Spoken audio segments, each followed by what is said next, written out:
We will focus attention on the robust efforts taking place to build and deepen trust between law enforcement and the communities they serve.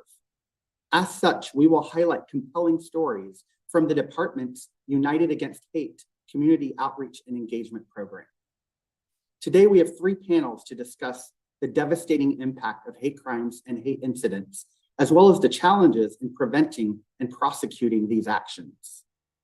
In the first panel, you will hear from 4 U.S. attorneys who have been leaders in the United Against Hate program. These leaders will discuss the importance of community and law enforcement partnerships in preventing and prosecuting hate crimes. In the second panel, we will hear from advocates and survivors of hate crimes who will help us understand how we can support victims and how to prevent future acts of hate. After a brief summary of the grant-making activity in this space, we will conclude with a third panel of community leaders from a variety of national civil rights organizations. Drawing on their perspectives, we will outline strategies for moving forward together. We hope that these conversations inspire community members and advocates to continue to seek out partnerships with their local U.S. attorneys' offices to further strengthen and amplify this critical discourse in our country. Before we begin, however, let me briefly go over a few housekeeping items. First, we will be using the Zoom platform's chat function as a mechanism for making important announcements to participants. Please be sure to check for messages during today's event. Second, the audio and video functions for participants will remain off for the duration of the program, from now until 3 p.m. Eastern Time. Lastly, this event is being recorded. You received a Privacy Act notice from us concerning the collection of information during the program. And with that, we are ready to begin. To get us started, I'd like to introduce the Attorney General of the United States, Merrick B. Garland, to deliver the opening remarks for this program. Good afternoon, and welcome to this virtual forum on the Justice Department's United Against Hate initiative. I want to thank Assistant Attorney General Kristen Clark for bringing us together and for her extraordinary leadership of the Justice Department's Civil Rights Division. I also want to recognize Officer Jamie Bird Grant and Dennis and Judy Shepard, who are joining us today. The law named in memory of their loved ones has given the Justice Department critical tools with which to prosecute and deter acts of hate. We are grateful for your presence and your continued advocacy in honor of James and Matthew. Over the past year, every one of the Justice Department's 94 United States Attorney's offices has brought together community groups, community leaders, and law enforcement at every level to build trust and strengthen coordination to combat unlawful acts of hate. We launched that nationwide program, United Against Hate, because we know that combating hate crimes requires a coordinated, united effort. We also know that the time to build relationships and trust between law enforcement and community partners is before an incident or crisis occurs. Although our work to combat hate crimes is always important, it can quickly become more urgent at any time. It is in those moments when we rely on our partnerships the most. That is exactly what we have seen over the past several weeks. As I see in my daily threat briefings, there has been a significant increase in the volume and frequency of threats against Jewish, Muslim, and Arab communities across our country. Yesterday, we arrested and charged a person with posting threats to kill or injure Jews at Cornell University. As this arrest shows, we are focusing our efforts on confronting and disrupting illegal threats wherever they arise. The Justice Department has no tolerance for violence or unlawful threats of violence fueled by anti-Semitism or Islamophobia. I recognize the fear, frustration, and isolation that many of you have felt over the past few weeks and that you continue to feel as you join us here today. I want to reiterate a core principle of this Justice Department. No person and no community in this country should have to live in fear of hate-fueled violence. You are not alone, and the Justice Department is committed to building on our partnerships with all of you to combat illegal acts of hate. That is why I have directed all of our U.S. attorneys and FBI field offices to work closely with our federal, state, and local law enforcement partners in their districts to keep their communities safe. That is why I have directed our U.S. attorneys to reach out to religious and other community leaders in their districts to reaffirm our commitment to them and assess what additional support they may need. And that is why we are meeting today. The Justice Department was founded 153 years ago with the principal task of securing the civil rights promised by the 13th, 14th, and 15th Amendments.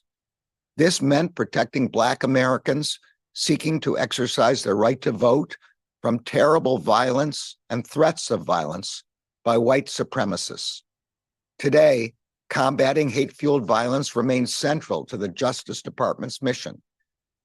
The name of this initiative and the theme of our meetings today, United Against Hate, is no accident. For our democracy to function, we must all be protected in our right to live free from hate-fueled violence and the threat of violence. We must all be protected in our right to hold different opinions and to voice those opinions peacefully. And we must all be united against hate. As you begin today's important conversations, please know that this Justice Department is committed to protecting you now and always. That was the department's founding purpose, and it is a purpose that I am proud to embrace as Attorney General. Thank you for being here.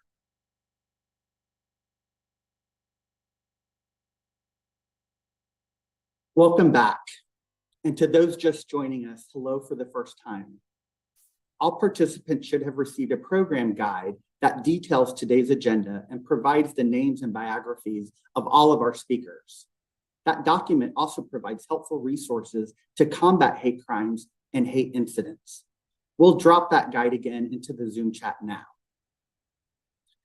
Now I'm going to turn it over to Assistant Attorney General Clark to share opening remarks and then have a fireside chat with a very special guest.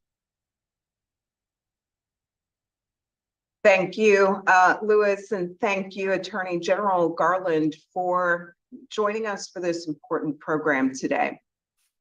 As we are all tragically and painfully aware, the threat from hate-fueled violence remains as serious as ever. A few weeks ago, the FBI released its latest hate crime statistics for 2022. They show that hate crimes remain at the highest levels in more than a decade. As in previous years, the recently released data shows that almost 60% of hate crimes targeted victims based on their race, ethnicity, or ancestry, with Black people being among those most frequently targeted. The data also shows that anti-Semitic hate crimes rose 25% from last year, with those crimes accounting for over half of all reported religious-based hate crimes. Hate crimes against Muslim Americans or those perceived to be Muslim constituted a significant portion of the remainder of the religious-based hate crimes. Hate crimes targeting sexual orientation or gender identity also rose 16% last year. But we also know that the statistics only tell part of the story, as underreporting remains a challenge. Some state and local law enforcement agencies still do not report data to the FBI, and there are victims who are reluctant to report hate crimes or hate incidents to local law enforcement. We know that complete and accurate data is critical to our ability to prevent and prosecute hate crimes when they occur. But the sad reality remains that far too many people in this country remain vulnerable to bias-motivated violence simply because of who they are, what they look like, where they worship, where they come from, or who they love. The Justice Department is working tirelessly to investigate and combat these unlawful acts of hate. From his first days in office, Attorney General Garland has made clear that one of the department's top priorities is the prosecution and prevention of hate crimes. And at the Civil Rights Division, we take that charge seriously. Since January of 2021, the Civil Rights Division has charged more than 80 defendants and more than 100 cases for committing hate crimes. And during that time, we've obtained more than 85 convictions. This is work we carry out in close partnership with U.S. attorneys' offices, with the FBI, and with the support of local and state law enforcement. Our prosecutions sadly make clear that hate crimes are not from a bygone era, but a crisis that continues to tear at the fabric of our nation. Earlier this year, we obtained a guilty verdict against the perpetrator who killed 11 people and critically wounded 7 others at the Tree of Life Synagogue in Pittsburgh in 2018. We're honored to have Rabbi Hazan Jeffrey Myers from the Tree of Life with us today to reflect on how the community has come through that tragedy. This year, we also secured the conviction of the man who killed 23 people and wounded 22 more at the Cielo Vista Walmart in El Paso, Texas, for no reason other than their Hispanic identity and national origin. The killer was recently sentenced to 90 consecutive life terms. But to provide you a sense of the breadth and scope of what hate-fueled violence looks like in our country, I want to highlight some of our cases over the month of October alone. In Illinois, we're investigating as a potential hate crime the horrific and fatal stabbing of 6-year-old Wadia Al-Fayoum and serious injuries suffered by his mother, Hanan Shaheen, in Illinois. In South Carolina, a man pleaded guilty to obstructing justice in the murder of a Black transgender woman, Dime Doe. In Ohio, a man pleaded guilty to federal charges after throwing 2 Molotov cocktails at a church, hoping to burn it to the ground because of their plans to host drag show events and the church's support for the LGBTQI+ community. In Florida, a man was sentenced for his racially motivated attack and attempt to use his pickup truck to strike a group of Black men who were surveying land near the location of the 1923 Rosewood Massacre site. In Indiana, a man was indicted for allegedly leaving voicemails threatening to kill Jewish people at Anti-Defamation League offices in New York, Texas, Colorado, and Nevada. This is what just 1 month of our work to combat hate across America looks like today. We will discuss a number of these cases. Our prosecutions of hate crimes are vital. Hate crimes are message crimes. Through their violence, the perpetrators of these crimes not only target victims, but also seek to instill fear in the communities they target. But our prosecutions are intended to send a louder and more powerful message that hate crimes will not be tolerated in our democracy today. Perpetrators of hate crimes will be punished and held fully accountable. That the communities targeted by these crimes are valued and will be safeguarded by the federal government. But we know that prosecutions alone are not enough to eliminate the crisis of hate root and branch. Prevention and public education are key. Trust between communities, law enforcement is also necessary, and that's why we're here today. In September of 2022, at the United We Stand Summit at the White House, Attorney General Garland directed all 94 U.S. attorneys' offices to host United Against Hate programs across the country. As the Attorney General noted, this innovative community outreach and engagement program brings law enforcement and communities together to discuss the reporting, impact, and prevention of hate crimes and hate incidents. Through United Against Hate, we have strengthened community resilience to combat hate and position the Justice Department to better identify, prosecute, and most importantly, prevent unlawful acts of hate. Today, I'm pleased to announce that we're releasing a resource that discusses the United Against Hate efforts and highlights how our U.S. Attorney's offices are continuing to work in their local communities to address hate crimes and hate incidents. I'm proud that all 94 U.S. Attorney's offices have activated, hosting more than 200 United Against Hate events that have brought together more than 6,000 community members, faith leaders, and law enforcement officers under one umbrella. Make no mistake, hate-fueled violence is a stain on our nation's history, but today's program centers the experiences and tragedies of survivors and communities. The Charleston 9, the El Paso 23, the Tree of Life 11, the Buffalo 10, the Club Q5, the Jacksonville 3. We remain steadfast in honoring their lives by vigorously defending civil rights laws in every way we can. We champion transcendental ideals of freedom and equality to dispel the discord of hatred and prejudice. Being here today gives us space to honor the memories of those who lost their lives and space to affirm that their lives mattered. Two lives that most certainly mattered were those of Matthew Shepard and James Byrd. Sadly, this marks 25 years since the tragic murders of both of these men.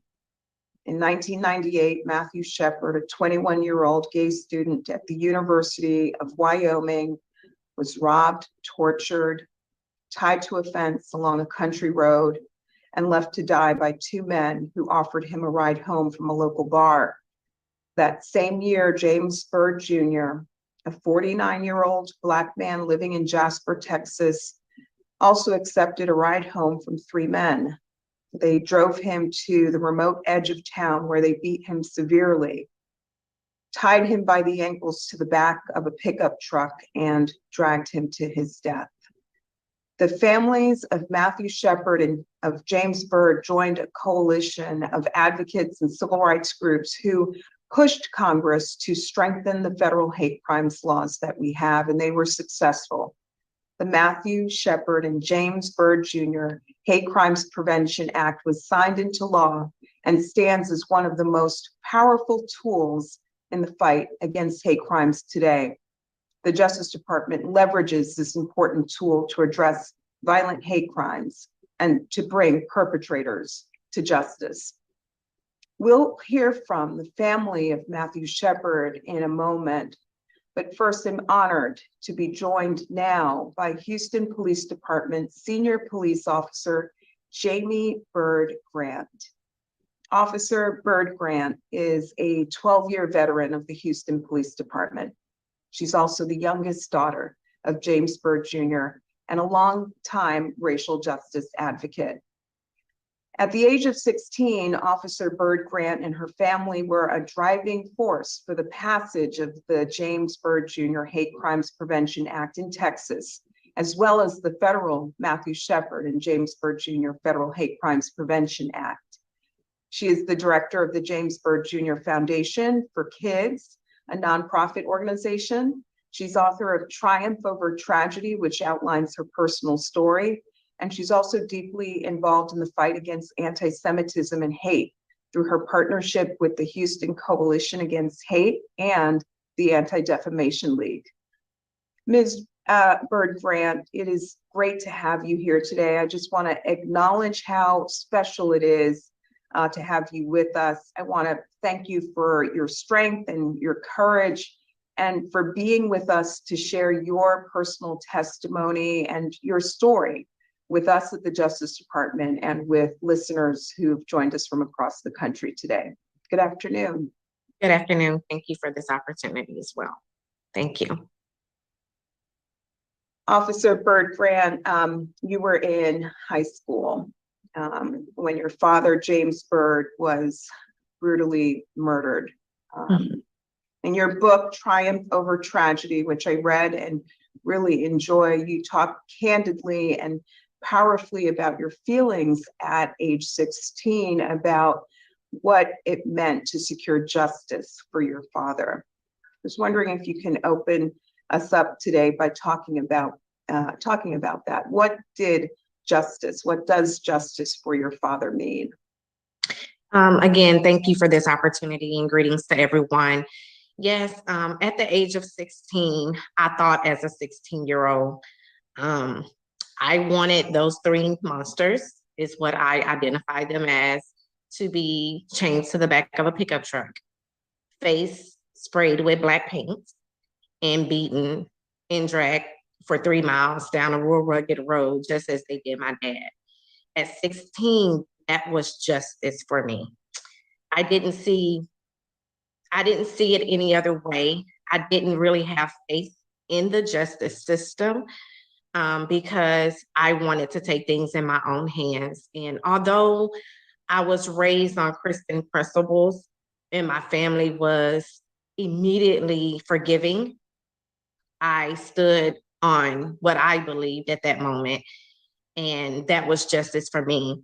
And although I did not turn the other cheek at that moment, I knew that I could not go on and have a prosperous life with that type of heart.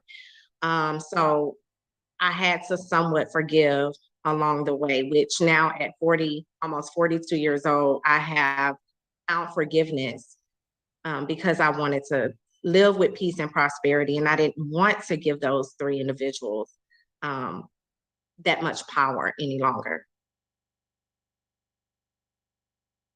I want to talk about how you've been able to channel all that you went through as a young person.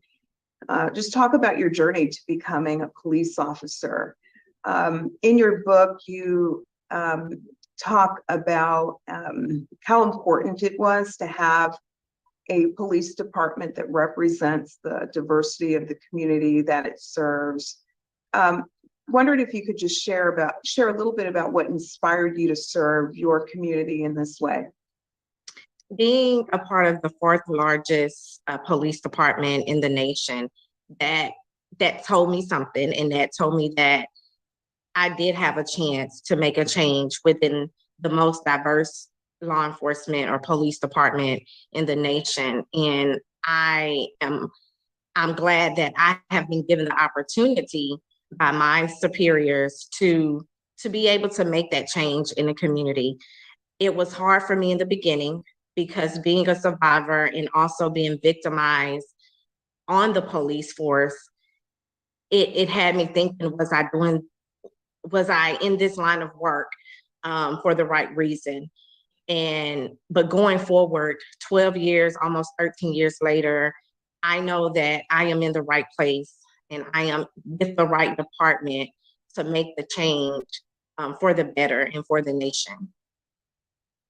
There's a powerful quote in your book where you said you decided to join the police department to be a beacon of light to others who have lost loved ones due to a heinous crime and to combat racism. I just want to thank you for your service, and thank you for standing up for your community and serving in this really powerful way. The Department of Justice has created a very important program that is named for your father that funds hate crime prevention efforts. The Matthew Shepard and James Byrd Jr. Hate Crimes Program has funded hate crimes prevention efforts in 12 different states, and your agency, the Houston Police Department, is one of the award recipients. And I'm so glad to hear that you are co-leading the grant for your force, and wondered if you could talk about your agency's plans for using the funding. Yes, well, HPD is focusing more on training the trainer as well as training law enforcement, because we are not oblivious to the fact that law enforcement may not know what a hate crime is, what a hate crime incident is versus a hate speech. And we want to make sure as a department that we are leading the force and that we know as officers what hate crime entails, so we can do a better job as identifying these incidents whenever we are encountering them in the community. And also building that bridge within the community and also equipping the community with that knowledge and that educational tool so we all can work together to combat hate. And I always say, if we don't have the conversations, then change will never be made. And that is something that is hard for me, to not talk about my story and to share what has happened to me and my dad over 25 years ago. But I know it is very vital to continue this work and to talk about it. Because again, if conversations are not had, change will not be made. And that is one thing with this grant that I'm grateful that we are able, over the course of the 4 years, each year focuses on different community partners. And so this year we will focus on the first year, law enforcement. Excellent. That's great. We're really proud of our partnership with the Houston Police Department and really look forward to seeing the impact and results that you're able to have in the road ahead. But I wanted to circle back now to talking about your father's memory, to talking about James Byrd.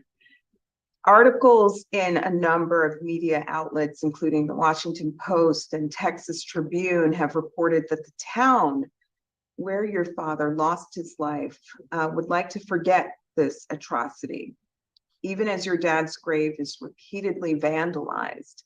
One article also mentioned that the state's most used history textbook, Texas History, published by Houghton Mifflin Harcourt, doesn't mention your father.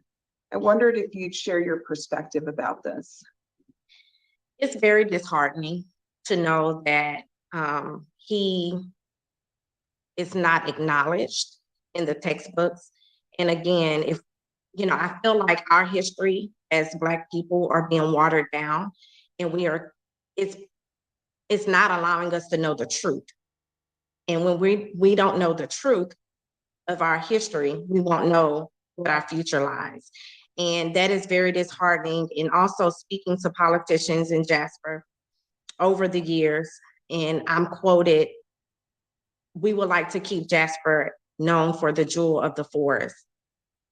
That's like a slap in the face to me and my family, because that tells us that you just want to sweep under the rug what happened to my dad, and you don't want to acknowledge the pain that this brutal crime has affected the community.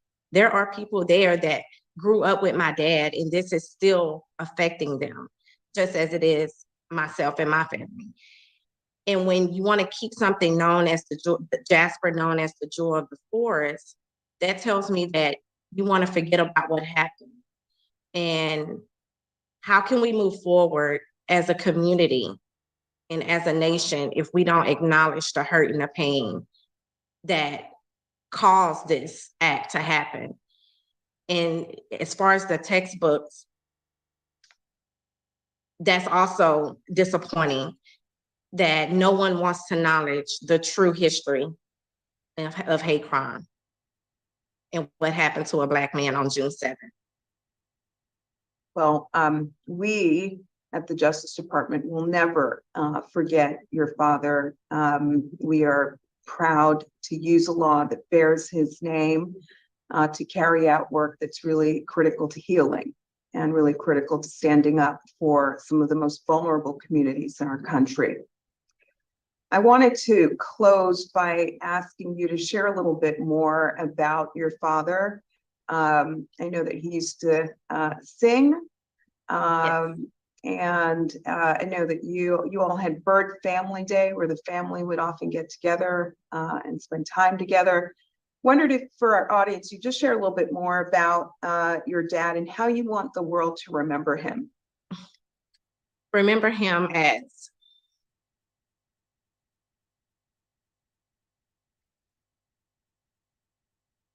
a father,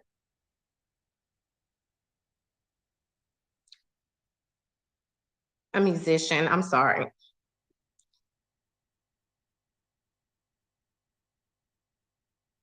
He was very witty. He was the jokester of our family.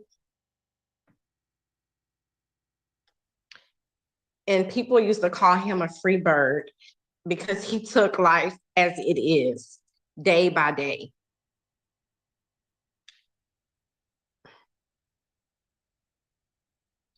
And as you said, he was a very, very great musician. Loved to sing and play the piano at the same time. He would make up songs and sound just like Al Green or Prince. And those are the memories that I remember of him singing and playing the piano, playing basketball with us, and just being that jokester of the family. Never taken a day as even the day of his last day on earth, he was joking and laughing up till the very last minute. That was my dad. Thank you. No, thank you. Thanking you. Thank you for leaving us with that very heartfelt remembrance about your dad. Your dad should be alive today. I know it's not easy, and we're so grateful to you for finding the courage to serve your community as a law enforcement officer today. We will, Officer Byrd Grant, continue to carry your father's legacy honorably forward as we do this important work. Thank you for sharing your personal story. Thank you for talking to us about your professional journey. And thank you and your family for the continued advocacy and leadership that you convey to all of us. We are so incredibly admirable and grateful to you for being here today. Thank you. And thank you again for this opportunity. Thank you. I want to turn now to another family who, like Officer Byrd Grant, has spent the last quarter century of their lives, 25 years, fighting against hate. Matthew Shepard's parents, Dennis and Judy, have provided compelling testimony regarding the importance of education in preventing hate-fueled action, specifically teaching young people about basic principles of tolerance, compassion, and appreciation for differences. And we're so grateful that they could join us via recorded remarks to discuss their efforts in light of the Justice Department's United Against Hate program.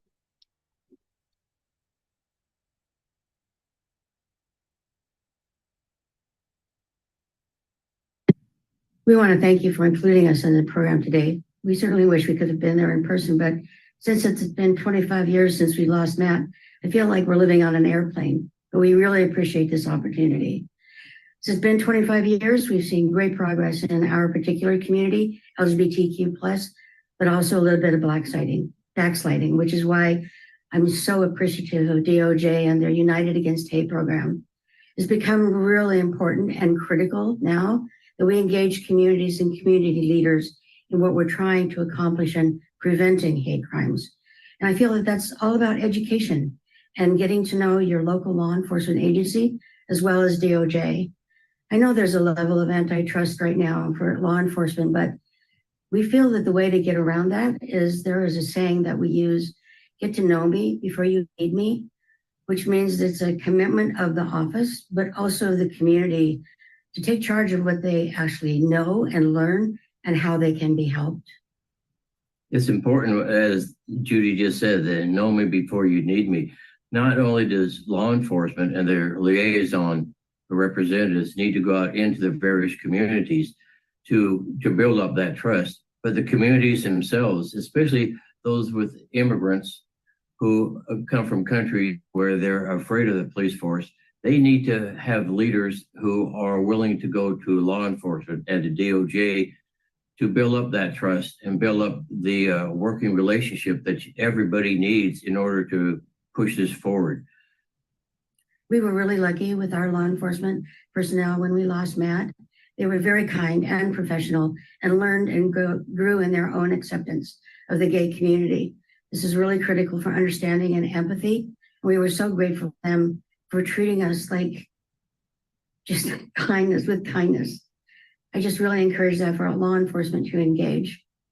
And the United we stand united basically means that we are all in this together. All the communities, marginalized communities, need to stand together, be educated on what their rights are, what their responsibilities are, and what they need to do to assist law enforcement from DOJ all the way down to your local law enforcement in order to succeed and make this a safe place for everyone to live in. We look forward to the United Against Hate program expanding and becoming more known among all the communities. Thank you very much. Thank you so much and have a great conference.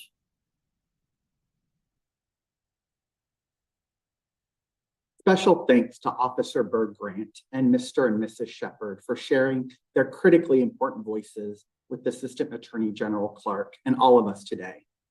We genuinely appreciate having this space to reflect on James's and Matthew's lives and legacies, as well as to explore what we can do now and in our own communities to strengthen partnerships with law enforcement to counter unlawful acts of hate. We will now turn to our first panel of U.S. attorneys directly involved in the Justice Department's United Against Hate Community Outreach and Engagement Program. Our moderator for this panel is Dina King, the U.S. Attorney for the Western District of North Carolina. Ms. King also serves as the chair of the Civil Rights Subcommittee of the Attorney General's Advisory Committee. Ms. King will introduce the other panelists. Let us please welcome U.S. Attorney King. The virtual floor is yours. Thank you, and good afternoon. The Department of Justice's United Against Hate Community Outreach Program is a national initiative that connects federal, state, and local law enforcement with local communities to combat hate crimes and incidents. The United Against Hate program is carried out by the offices of United States attorneys like myself, who enforce the nation's laws in each of the 94 federal districts. The United Against Hate program is part of the Department of Justice's consolidated response to Attorney General Garland's March 2021 directive to boost efforts to fight hate-based crimes and incidents. The United Against Hate program was developed through collaboration by the Department of Justice's Civil Rights Division, the Executive Office for United States Attorneys, the Community Relations Service, the Federal Bureau of Investigation, the Community-Oriented Policing Services Office, and the Office of Justice Programs. In early 2022, the United Against Hate program was piloted in 3 United States Attorneys' offices, New Jersey, Massachusetts, and the Eastern District of Washington. Following the success of the pilot, the project was expanded to 16 more United States Attorney offices in summer of 2022. The United Against Hate program is designed to connect federal, state, and local law enforcement with local communities, including those that have been historically marginalized and may be especially vulnerable to hate crimes and bias-motivated incidents. The program not only educates community members about hate crimes and hate incidents, but also helps to build trust between community and law enforcement and to strengthen local networks to combat unlawful acts of hate. In September of 2022, the White House hosted the United We Stand Summit to rally a nationwide response to prevent, respond to, and recover from hate-fueled violence. The White House announced a package of new actions the federal government was currently taking at the time or would be taking, along with civic, faith, philanthropic, and business leaders to address hate-fueled violence and advance national unity. The Department of Justice selected the United Against Hate Community Outreach Program as the department's key deliverable for the summit. During the summit, the Attorney General announced that all 94 United States Attorney offices would implement the program by September of 2023. With excitement, we met that goal. The United Against Hate program has now been implemented in all 94 United States Attorney offices across the country, providing education about hate crimes and bias-motivated incidents and strengthening connections between the community and law enforcement. Participants of the program and community partners included religious groups, educational institutions, advocacy organizations, national, state, tribal, and local civil rights organizations, and local chambers of commerce, among many others. In addition to community partners, United States Attorney offices also partnered with local, state, and tribal law enforcement agencies to discuss local enforcement and to emphasize the importance of reporting hate crimes and hate incidents. Many United States Attorney offices also partnered with other Department of Justice components, such as the FBI and the Community Relations Service, as well as other federal agencies to discuss issues such as physical security at places of worship. United States Attorney offices have hosted and attended United Against Hate events that have ranged from small collaborative dialogues with community leaders to large community-wide events, including more than 200 people. These events have been held in a variety of settings, including churches, local schools and universities, libraries, art galleries, and community centers. Each district tailors their own United Against Hate program to meet the unique needs and experiences of the local community. Some events focus on specific audiences, like faith leaders, or high school students, or the LGBTQI+ community, while others highlight the impact on survivors and the importance of victim support. Discussions include topics such as identifying hate crimes and hate incidents, and the importance of reporting both, options for responding to hate incidents that are not crimes, and distinguishing unlawful conduct from speech protected by the First Amendment. Since the program's launch, more than 200 events have been held nationwide with over 6,000 total participants. Many United States Attorney offices have held or are planning different events and meeting with different communities in their district. In my district, the Western District of North Carolina, we launched United Against Hate with outreach to Charlotte's Sikh community. The Sikh community in my district has been traditionally vulnerable for a number of reasons. Their Gurdwara, which is the Sikhs' place of worship, had been vandalized, and individuals of the Sikh community have been the victims of racial slurs, aggression, religious intolerance, and even assault. This has resulted in a group feeling marginalized and, quite frankly, intimidated and fearful at times. However, the Sikhs have been willing partners to my office and to law enforcement, and have been very receptive to our efforts to partner with them on reporting incidents and what precautionary methods they can take to increase safety in and around their place of worship, their homes, and while out and about in the community.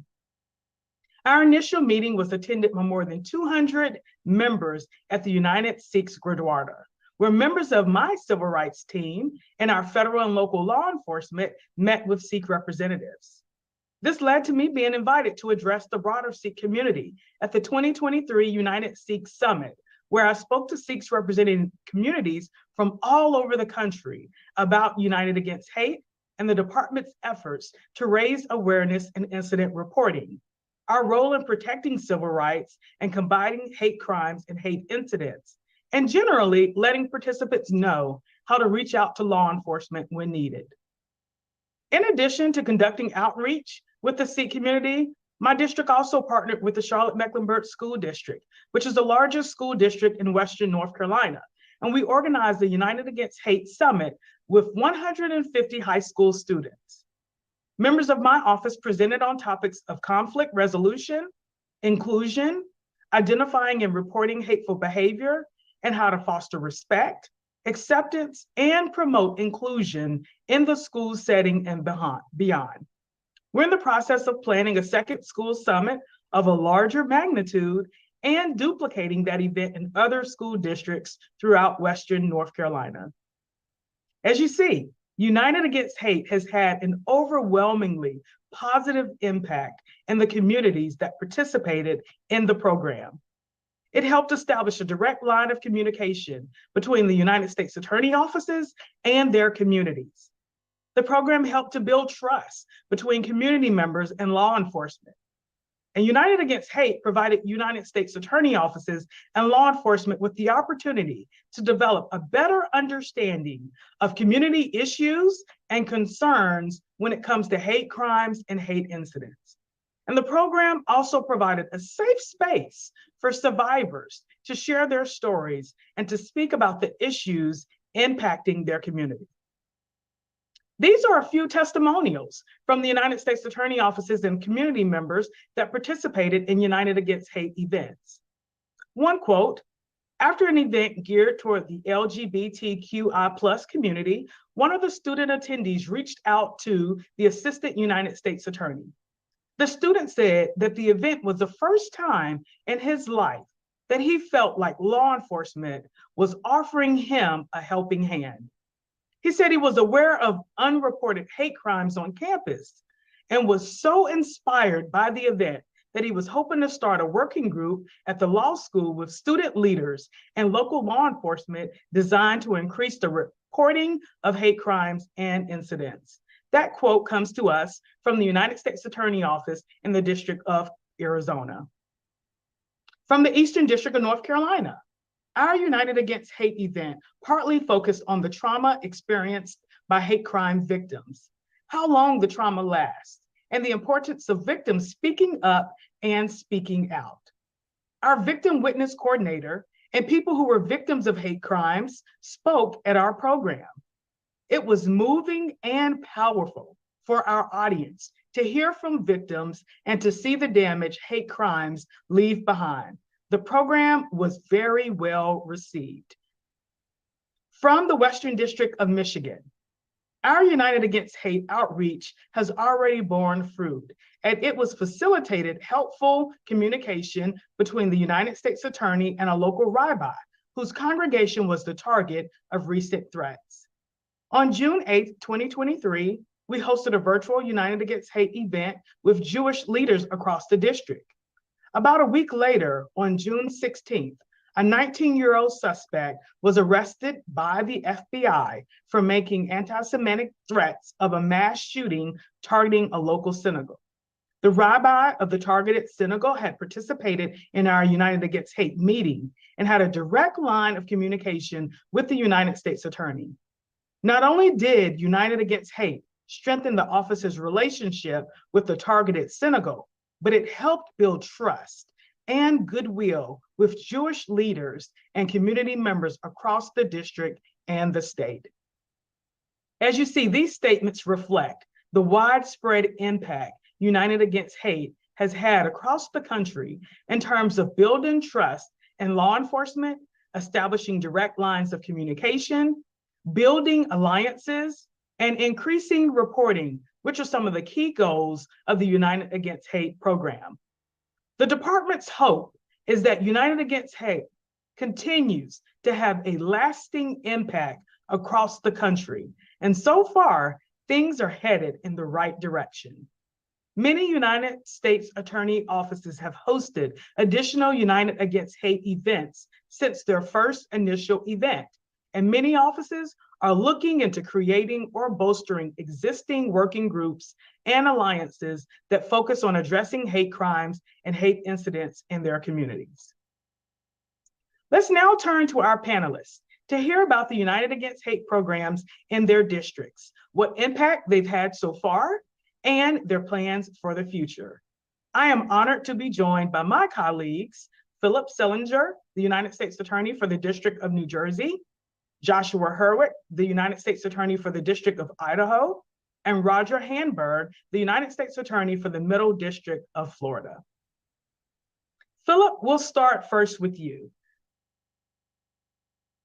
Since New Jersey was one of the districts that piloted the United Against Hate program, you have about 18 months experience with this program. Can you tell us about your program so far and your plans for the future? Thanks, Dina. My office was one of the 3 pilot offices that launched United Against Hate. For our first event, we built on existing relationships, deep existing relationships with law enforcement and community partners. We held a large event at a university. We didn't focus on one group in particular. Instead, we invited communities from across the state. And our goal was to kick United Against Hate off with as many groups as possible, and then follow up in subsequent events with specific groups. We were joined at our first event by Assistant Attorney General Clark. After she and I spoke, together with the FBI and the New Jersey Attorney General's office, AUSAs from my office presented on United Against Hate. And after that, we had a smaller listening session, which was very vibrant, with group leaders from around the community, and largely listened to them express their concern. Representatives of the Jewish and Muslim communities, Black and Hispanic communities, LGBTQ+, disability rights, and various civil rights groups. It was a really engaging discussion that led to a number of follow-up discussions and invitations to speak with their groups. As we had hoped, this initial event served as a springboard for many subsequent events. After the event, we received numerous requests to meet with communities, and in response, we held targeted events with the Muslim, Jewish, Black, Asian American, and many other communities. Some were very large, some were small in the basement of a mosque or the breakfast of a community center, but all were worthwhile. And we were also asked to speak at state and local law enforcement partners events, interfaith events, and matters of that sort. And at dozens of other community engagement events that we generally hold, we incorporated United Against Hate into them. And these events together helped us strengthen our communities, our relations, with existing communities that we already had these deep relationships with, but also introduced us to others. And as a result of these connections, when we had hate incidents in the state, we were able to respond and more directly and quickly communicate. Thank you, Philip. Josh, let's turn next to you. I know that Idaho launched its United Against Hate program over a year ago and has had a variety of events with different partners, including tribal representatives. Can you tell us about your experience and any plans for the future? Yeah, absolutely. Thank you, Dina. And hello, everyone. It's great to be with you for this important program. Much like I think what Philip has done, excuse me, in New Jersey, we started with listening sessions. And in Idaho, as you know, it's a large state geographically. And so we sort of went region by region, starting in North Idaho about a year ago, and met with local leaders, including we have 3 tribes in that region. So leaders from that tribe, those tribes, and tried to understand what was going on in that part of Idaho and see what would be most useful as we rolled out this program. For our first large event, which came out of that initial listening session, we partnered with the Coeur d'Alene tribe, which is in Coeur d'Alene, Idaho, and at their event space in their casino, had a large public event with over 200 people, where the FBI spoke, local partners, local law enforcement partners spoke. And for me, the most meaningful part was to have tribal members and other community leaders from North Idaho talk about the experiences that they had. And many of you probably know Idaho, and North Idaho in particular, has had a long, sad history with white supremacy, which has been resurgent recently. So to talk about how we've dealt with that as a community in the past and how we're going to deal with it again in the future. So that was sort of our model, and we've replicated that in all other parts of Idaho at this point, and we're going to just continue going. In a couple of weeks, I'm going to be back up in North Idaho working with one of our other tribes, the Kootenai tribe of Idaho, to host a similar public event based on the same model. Great work. Josh, thank you for that. Roger, let's turn next to you. You first implemented the United Against Hate program earlier this year, but I know that your plans have now taken on an increased urgency in the aftermath of the Jacksonville murders. Could you tell us about that? Yes, and thank you, Dina, and thank you to the Assistant Attorney General for Civil Rights and the Attorney General for having me here with everyone today on this important program. So we started our program earlier this year. So I've been a federal prosecutor for over 20 years here in the Middle District of Florida. And for those of you who aren't familiar with U.S. Attorney's offices, we are the prosecutors from the United States Department of Justice who live and work in your community. And so from my experience being a federal prosecutor in the Middle District of Florida, I've known for a long time how important community engagement has been to our office here in terms of our law enforcement response.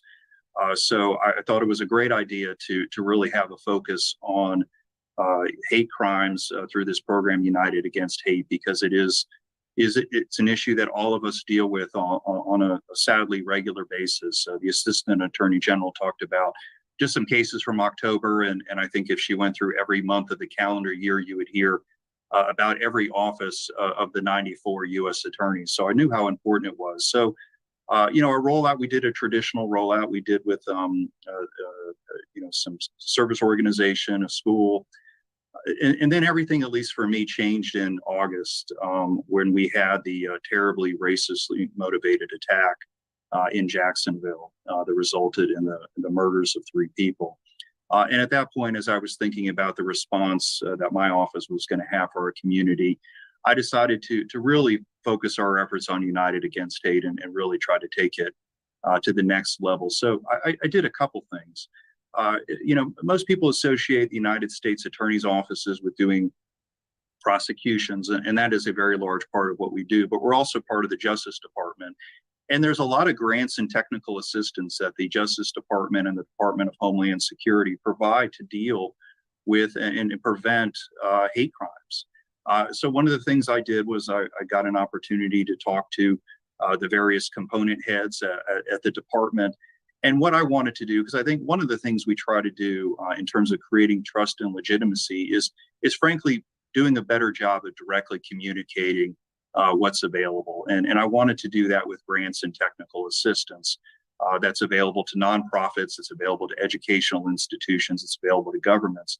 So we took that and we took that information and we put it on our website in our United Against Hate portion of our website. So that was one thing that I wanted to do. The other thing I wanted to do was I wanted to really expand our program. And so I put out a call to the attorneys in my office. And now we have trained 25 lawyers in my office to be able to do these programs. And we're in the process now of reaching out to a host of different organizations and groups to schedule presentations, not prosecutions, schedule presentations. Because I just think it's an essential part of the work that we do to have, and I often call them two-way conversations with the members of the community. I mean, part of it is to talk about what a hate crime is, to talk about hate crime reporting, but it's also to hear directly from our community in terms of the issues of concern for them. Because I think trust and legitimacy often requires us to be effective. And to be effective, I know one frustration people often have with government is they don't know if they give a complaint or if they say something, anything's going to happen with it. And part of our goal is to provide points of contact with people in my office and to express our interest and desire to know more about these incidents, and where appropriate to get that information to the law enforcement partner who might be able to do something, because we do care about our community and we do want to make sure that these cases are appropriately investigated. And part of that requires us to have direct communications with the members of our community. Recently we've also expanded our efforts on protecting places of worship. So we heard about the Attorney General's directive to the United States attorneys to focus on cases that might involve threats against religious organizations, and that those are definitely real and those are definitely out there. So, for instance, last week we partnered with the city of Jacksonville. We partnered with the FBI, Homeland Security, and the Jacksonville Sheriff's Office to put on a Protecting Places of Worship a seminar for the members of the community who are going to be concerned about those issues. And these aren't unique programs to the Middle District of Florida. Wherever you are located, just feel free to reach out to your United States attorney to ask about the United Against Hate program. And if you have an interest in protecting places of worship, it's a really excellent program. And the feedback we've gotten on both of the programs has really been great. I mean, for a number of people, it's the first time they've had any direct contact with the department. And for us, we just get so much out of having those contacts with the members of the community.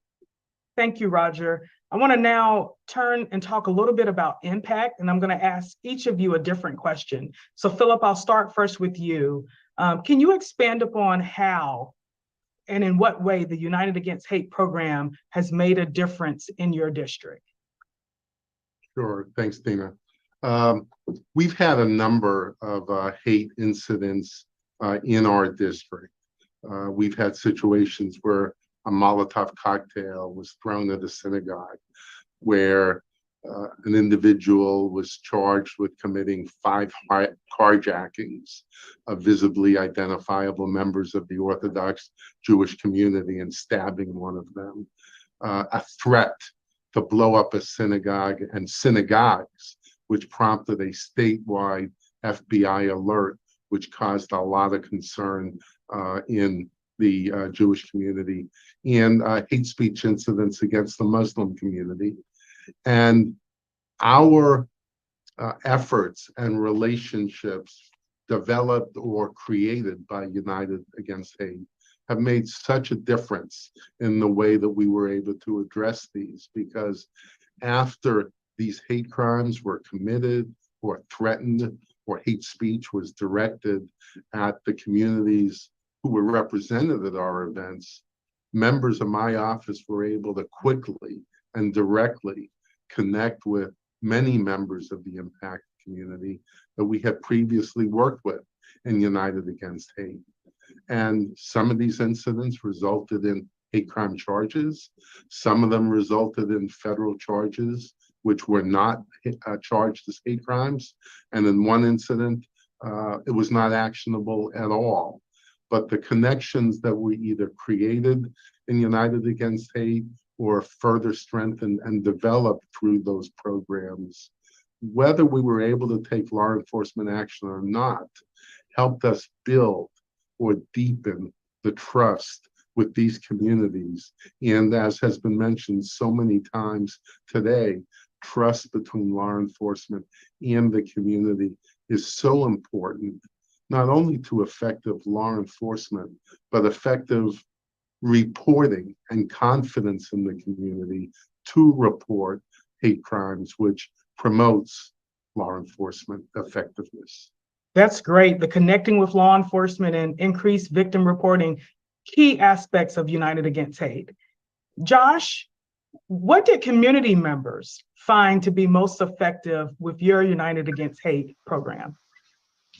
Yeah, our experiences have mirrored what Philip laid out, but I wanted to share a story that I think indicates what we are able to achieve when we bring people together. And this goes back to that first event we held in North Idaho about a year ago. There were several groups of people that expressed an interest in the event with some skepticism about what message we would be sharing, and would it be sort of overreached by the federal government? If Idaho, there's always that sentiment floating around. So we had some people that showed up to our first event that were frankly very skeptical of the department and the messaging. They were, of course, welcomed with respect and friendship like everyone else. And a friend of mine is that she was that come into conflict with her previously for unrelated reasons in their individual situation.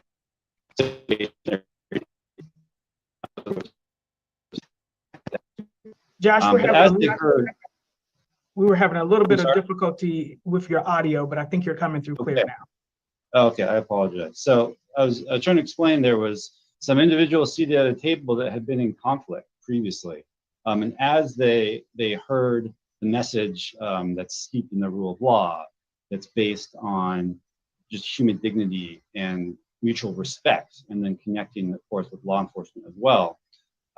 What I was told was that there was a development of at least a recognition of the humanity and the dignity of everyone at that table, despite their differences on a variety of issues.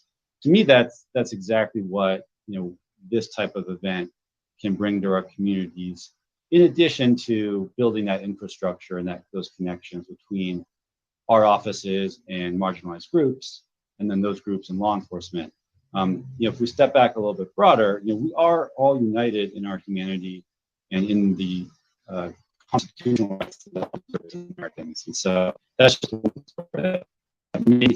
a path here and doing something that's really productive and That's a great point. The relationships that happen amongst members of our community. Excellent point. Roger, what's your district's biggest takeaway from United Against Hate? I would say it for me reinforced something that I think I knew, but is always great to see, which is just the power that people have when they realize they're not alone. I mean, that is one of the reasons we really want to reach out, is because we want the members of our community who are experiencing these terrible incidents and acts to know that they're not alone. I mean, we really are united, and we really are here. All of us who are on this panel, I mean, we're the United States attorneys for the people who we serve in the districts that we serve. And, one of the other big takeaways I have is just all of the positive things that come from interactions. And frankly, we've had some tough conversations sometimes, but I think they've been conversations worth having. And I know that we've been better off, for having those conversations and for getting a chance to engage with the members of our community. And, we already see an increased trust. We already see increased reporting. And I think those benefits are really going to be important as we all work together to be united against hate. Thank you so much. I want to thank AG Garland, Assistant AG Clark, each of the panelists that have joined me today, and then everyone that's participating in today's program. Your insights, ideas, thoughtful approach, and collaborations have really helped us to advance the mission of United Against Hate and helped us to build a program that's truly impactful in our respective communities. In the program for today's event, you'll find a whole suite of hate crimes enforcement and prevention resources. At the very back, you'll see we've summarized all the work our panelists just spoke about. The document is entitled United Against Hate Community Outreach and Engagement Program 2022 to 2023. We'll also be linking to that document on the department's hate crimes website. So please watch out for it there at www.justice.gov/hate crime. It's also been placed in your chat. We want to make our communities stronger, make our communities safer, and make our communities more united, because it's about helping people in all communities to live, thrive, and prosper, knowing they can go to work, go to school, and raise children in safe environments. United Against Hate is an impactful initiative because it's a promise to the community, a promise to protect civil rights and civil liberties, a promise to eradicate crimes and violence fueled by hate, and a promise to enforce our nation's laws to prevent and protect everyone from being victimized or live in fear of being targeted by hate-motivated acts. Federal prosecutors and law enforcement are the first line of defense in protecting the constitutional rights of all those who live in this country. Each of us has taken an oath to carry out this obligation and this promise to all of our communities, equally and at all times. But as we're well aware, we cannot do this alone. Our success rests on the strong partnerships with our communities and forging relationships that encourage community members to come forward, to call out and denounce hate, and to report hate-fueled incidents wherever they occur. Stopping hateful actions begins with awareness, and awareness begins with holding community events like those presented today. and to educate the public on our role in protecting their rights, and more importantly, to invite the community to be our eyes and our ears, and to alert us to issues, incidents, or problems that might otherwise be hard to detect. So to our community members, I urge you to not only speak against hate, but to act against hate, and to help us create communities where hate is not even an option, where hateful acts are no longer part of our experience. Thank you again for participating, and above all, thank you for your efforts. I'm certain that each of us leaves here more encouraged and motivated to continue our work to advance the department's mission of United Against Hate, and that is to increase community understanding and reporting of hate crimes, to strengthen alliances by bringing together community groups, community leaders, and law enforcement, and to build trust and strengthen coordination to combat unlawful acts of hate. Our collective efforts have been extraordinary, and this is just the beginning. Thank you, and keep up the great work.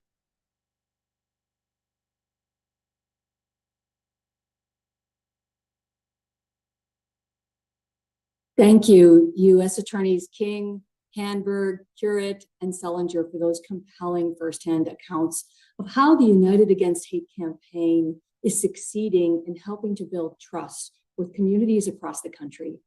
My name is Sheila Ferrand, and I'm the Special Legal Counsel in the Civil Rights Division's Policy and Strategy section. I also lead the department's Hate Crimes Enforcement and Prevention Initiative. I'll be moderating our next panel, which focuses on how we can center survivor stories and community voices to achieve change, including in the context of the program you just heard about, the Justice Department's United Against Hate program.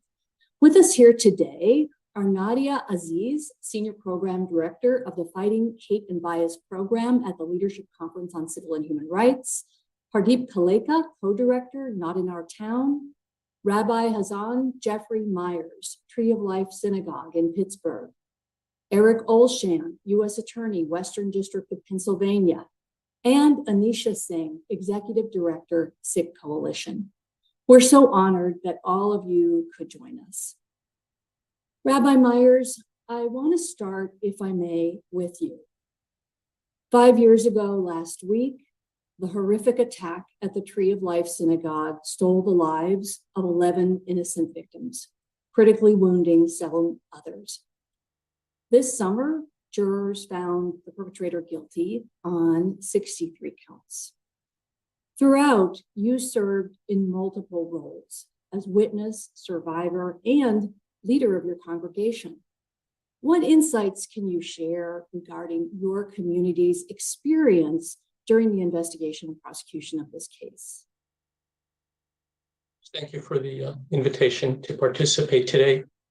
I'd be remiss if I did not just acknowledge the difference between the Jewish calendar and the solar calendar. The Jewish calendar is a lunar calendar based on the cycle of the moon, which means a lunar year is 354 days.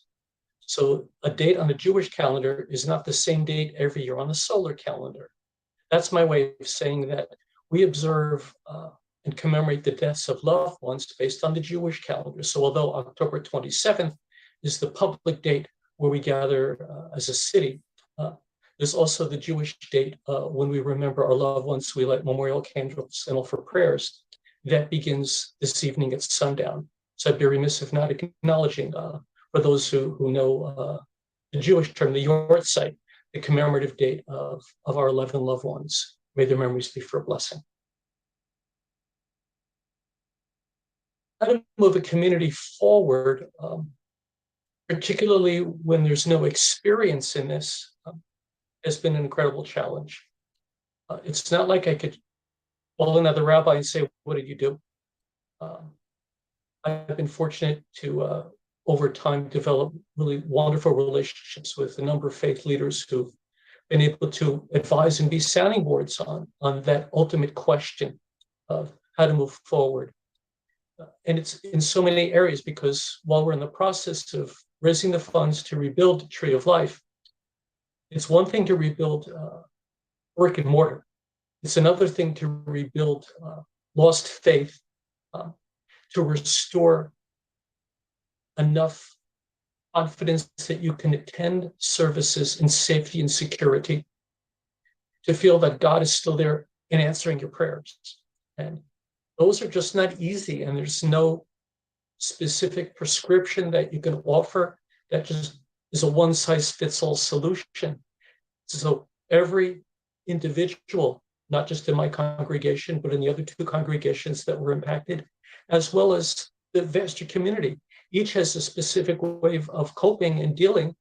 And there's no one answer that I can offer to say, this is what we did and it works. It's literally the hard work of one by one, gathering hopefully more allies to be able to work together as a community, to be able to find ways to restore community. COVID didn't help either. So when you have the whammy of COVID, as well as all of this, and you add to that the fact that we have not been in our home synagogue since the shooting, but it was clear that it was no longer a place that we could worship. It was defiled. So we've been in another synagogue. No matter how wonderful hosts are, we're homeless. So it's really hard to rebuild community when the real mooring of a faith community is their place of worship, and we don't have one yet. We still have a temporary home. So there's still all these unresolved issues. It's given us time to reflect upon who we are becoming. What are our responsibilities to each other? What responsibilities do we have to the greater community? And to reflect on all of those, which is what I've spent a lot of time doing, but not just reflect, but act upon. Who should we become? What are our responsibilities now moving forward? And hopefully now that the trial is concluded, we have time to be able to move forward on those questions. And I'd also be remiss if I did not acknowledge the incredible efforts of U.S. Attorney's Office, headed by our own Eric Olshan, who's on this program now, the FBI, all of the law enforcement personnel and special responders, because it took a community to be able to get through this together. And I just felt that the efforts of our community and all those that I've just mentioned made an incredible difference in our lives. Thank you so much, Rabbi Myers. I want to turn now to U.S. Attorney Eric Olshan, who was a key member of the prosecution team. Mr. Olshan, can you speak to your team's approach with respect to survivors and witnesses in the Tree of Life community? Sure. It's good to be with everybody today. It's always good to see Rabbi Myers. I think one of the most important things to think about is that you can't assume trust with any victim community. And so, our office had done a number of outreach efforts over the years. We had been in touch with the Jewish community in Pittsburgh about hate crime enforcement. So we had some interaction already, but in the wake of a horrific incident of mass violence that's motivated by hate, you are dealing with a very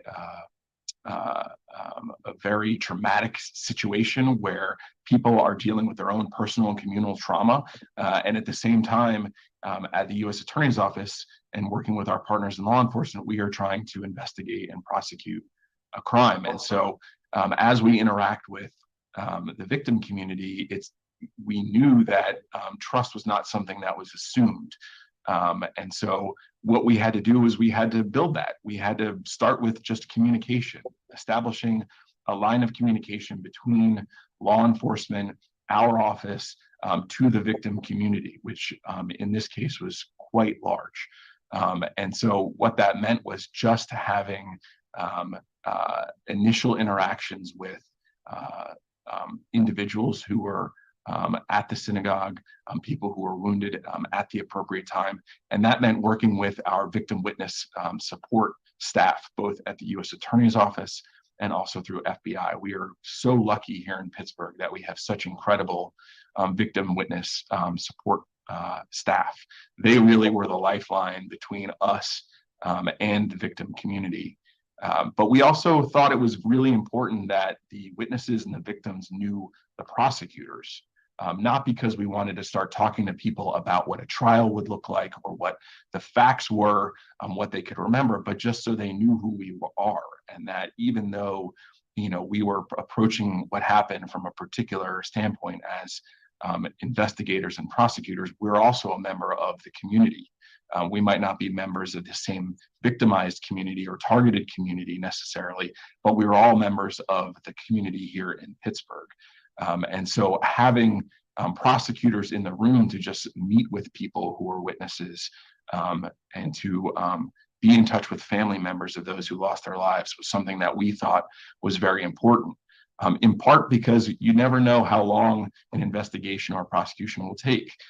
From the time of the shooting until the beginning of trial was almost exactly 4.5 years. And so being able to respect the victim community and maintain that line of communication over a long period of time was really something that was essential to what we were trying to do, and hopefully was very important and meaningful to the victim community. When it came time ultimately for us to prepare for the trial this year, we already had established connections with many of the witnesses.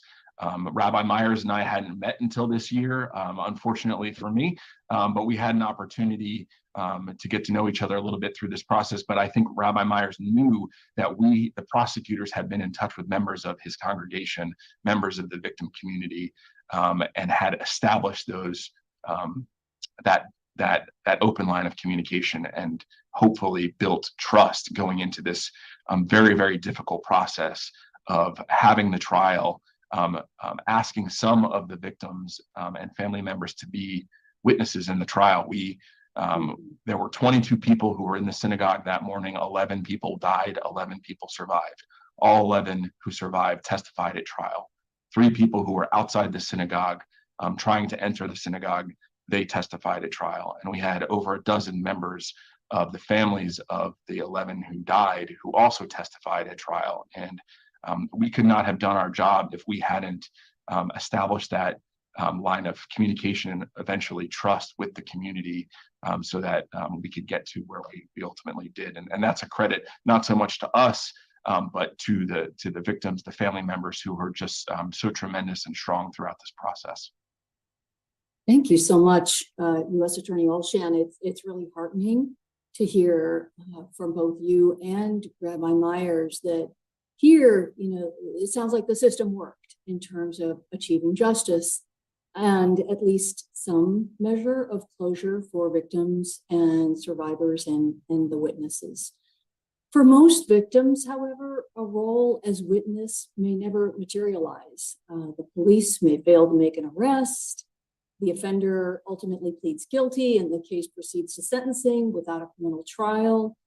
So how do we center the voices of survivors, victims, and impacted communities in hate crimes prevention efforts?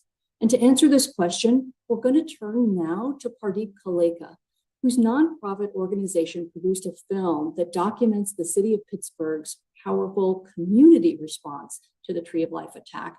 Mr. Kaleka, can you tell us about your organization and how you came to be involved in this work?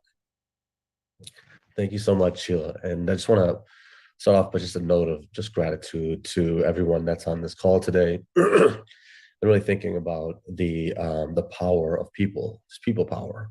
And our organization really believes in that, whether it is a prosecutable hate crime or in our case, not a non-prosecutable hate crime that happens to your community, we need to believe in people, and we need to believe in one another and each other, and our role in healing and the aftermath of hate, centering survivors, but then also centering institutions that think about where we are in our country and the institutions and the trust.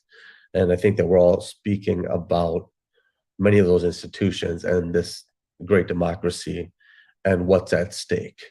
We think about the United Against Hate Summit.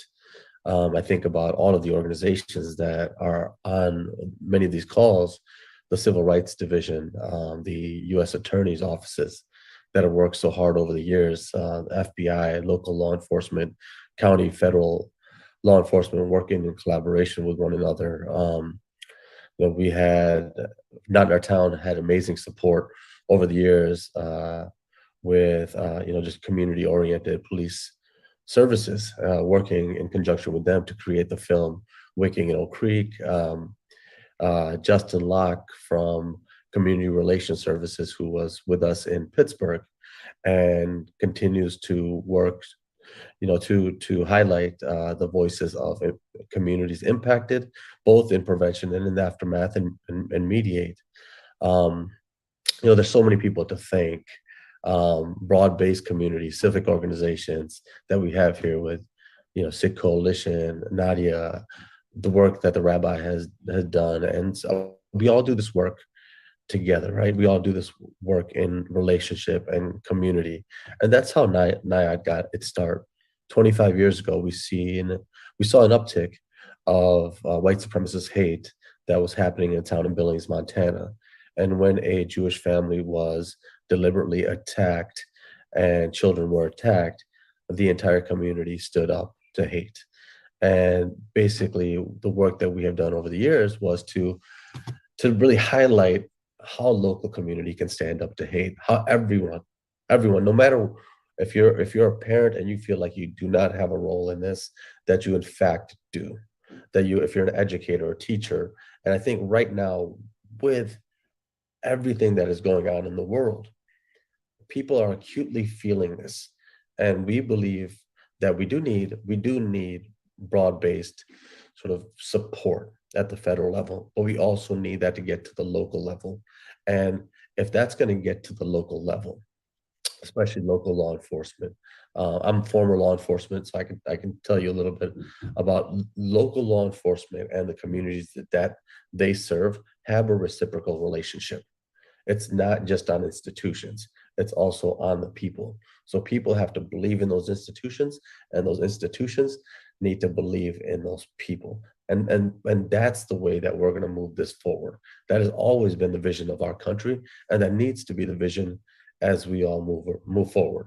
And so that's the work that we do. We just utilize film and being able to document, storytell, and compel people who come to those convenings to say, listen, as you all leave today, do not lower your hand when asked whose responsibility is it to prevent hate. Raise your hand. Each and every one of us raises our hands, and we say that, you know what, I can prevent the next hate crime from happening. And that's the challenge that we face going forward.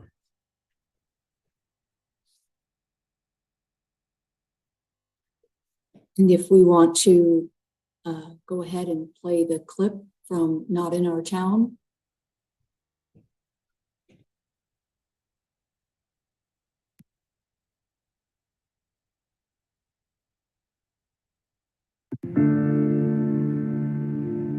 These were people who were walking alive just a week back. They are no more with us. We come together in love and peace and understanding rather than, hatred. It can happen to anybody, any place, anywhere. Hatred, don't care where it goes.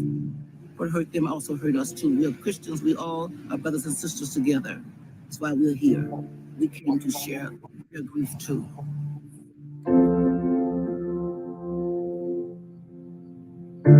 Sometimes people think that when you go to a situation like this, it's over, it's done, you go home, let's do your job, you get back. It doesn't work that way. There were some pretty graphic things that went on there. They're trained to see that, but now when one of their own goes down, we need to heal behind closed doors in a group and come together and talk and cry. I would like to see them get some time to catch their breath too.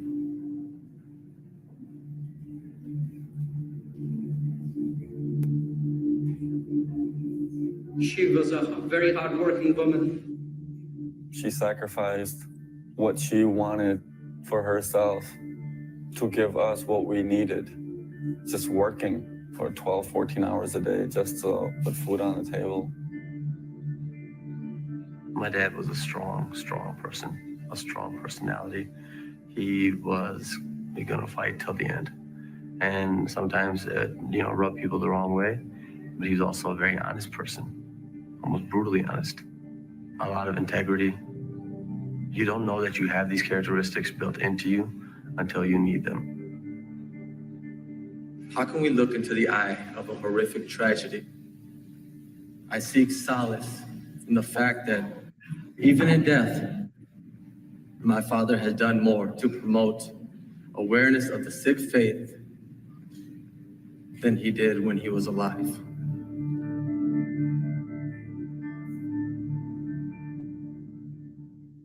The whole concept of Sangat or community in our faith is that you as an individual cannot find truth.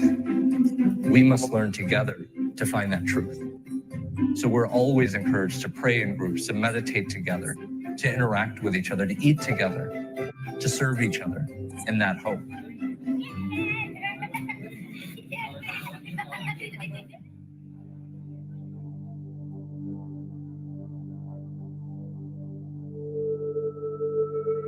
You never get used to coming into a scene where your dad took his last breath, murmuring, Vaheguru, Vaheguru, you know, please come save me. My mom used to be really involved in the Gurdwara and helping out all the time.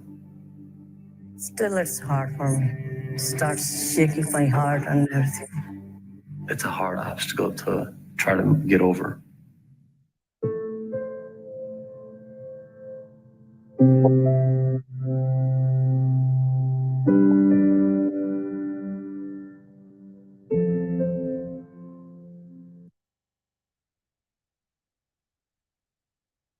That clip is so powerful. Thank you, Mr. Kaleka. And I don't know if you wanted to say anything more about the clip, which obviously features your family, or about how the screening of Not in Our Town films has impacted both communities and law enforcement. I'll just say something really quickly that sometimes, when I get to represent a couple different voices within this work that we do. And each and every one of those people said a prayer at the end of their life and as they transitioned. I know that because I was right outside the temple at the time. I was just a little bit late. And luckily I could save my 4 and my 6-year-old from not being inside. We sometimes understand those prayers to be prayers of self-preservation. But for anybody that's lost anybody in their life due to hate or due to anything, we've come out of an incredibly difficult time of COVID and the pandemic, and just us rebuilding our communities, rebuilding our sanctuaries, rebuilding what it means to be in this country and American. We need to harness those prayers. Those prayers were not for any of them. My dad transitioned, and he transitioned with his last words being the most purposeful prayer that you can put out. And today I want to end where I started, just with a sense of gratitude for all the people that are on this call, all the people that continue to do this work. As we do, we know that it's not just about my dad or the Sikh community or the Jewish community or any community that's impacted, but it's all about all of us. And it's about harnessing and listening to those prayers and moving forward in that purpose. So I thank you all for the work that you all do. In your heaviest and moments where it gets very, very difficult, I hope that you hear those prayers. Thank you so much, Mr. Kaleka. And thank you for sharing your organization's experience. I did want to note that the Justice Department's United Against Hate program actually incorporates several Not in Our Town film clips. And we encourage communities and U.S. attorneys' offices interested in screening these films to submit requests through the Not in Our Town website. These films can lead to really powerful conversations. I want to pivot now to centering voices of advocates in hate crimes prevention.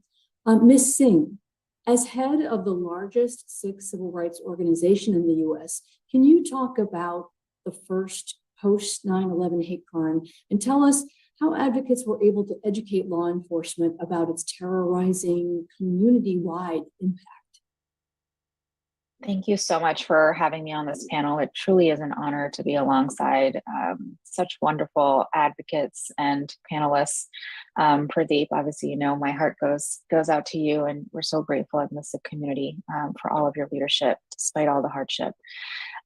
Yeah, so the Sikh Coalition was founded in the days, weeks, months after 9/11, and one of the reasons why was the murder of Balbir Singh Sodhi. It was a gentleman in Arizona. He had a beard and wore a turban in accordance with the Sikh faith, and he was mistakenly profiled as Arab Muslim and murdered on September 15th, just a few days after 9/11, while he was planting flowers in commemoration of the lives lost on 9/11 right outside his gas station.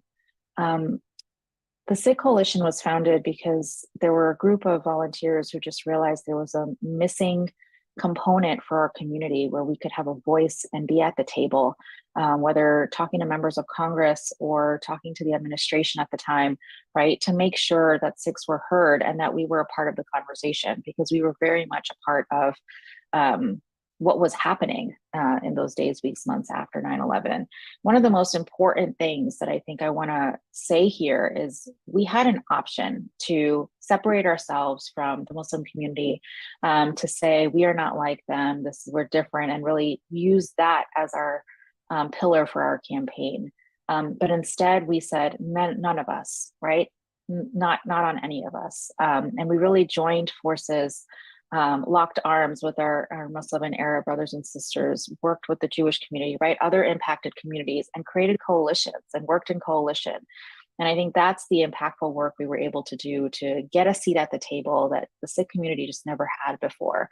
And again, it's not just advocacy, right?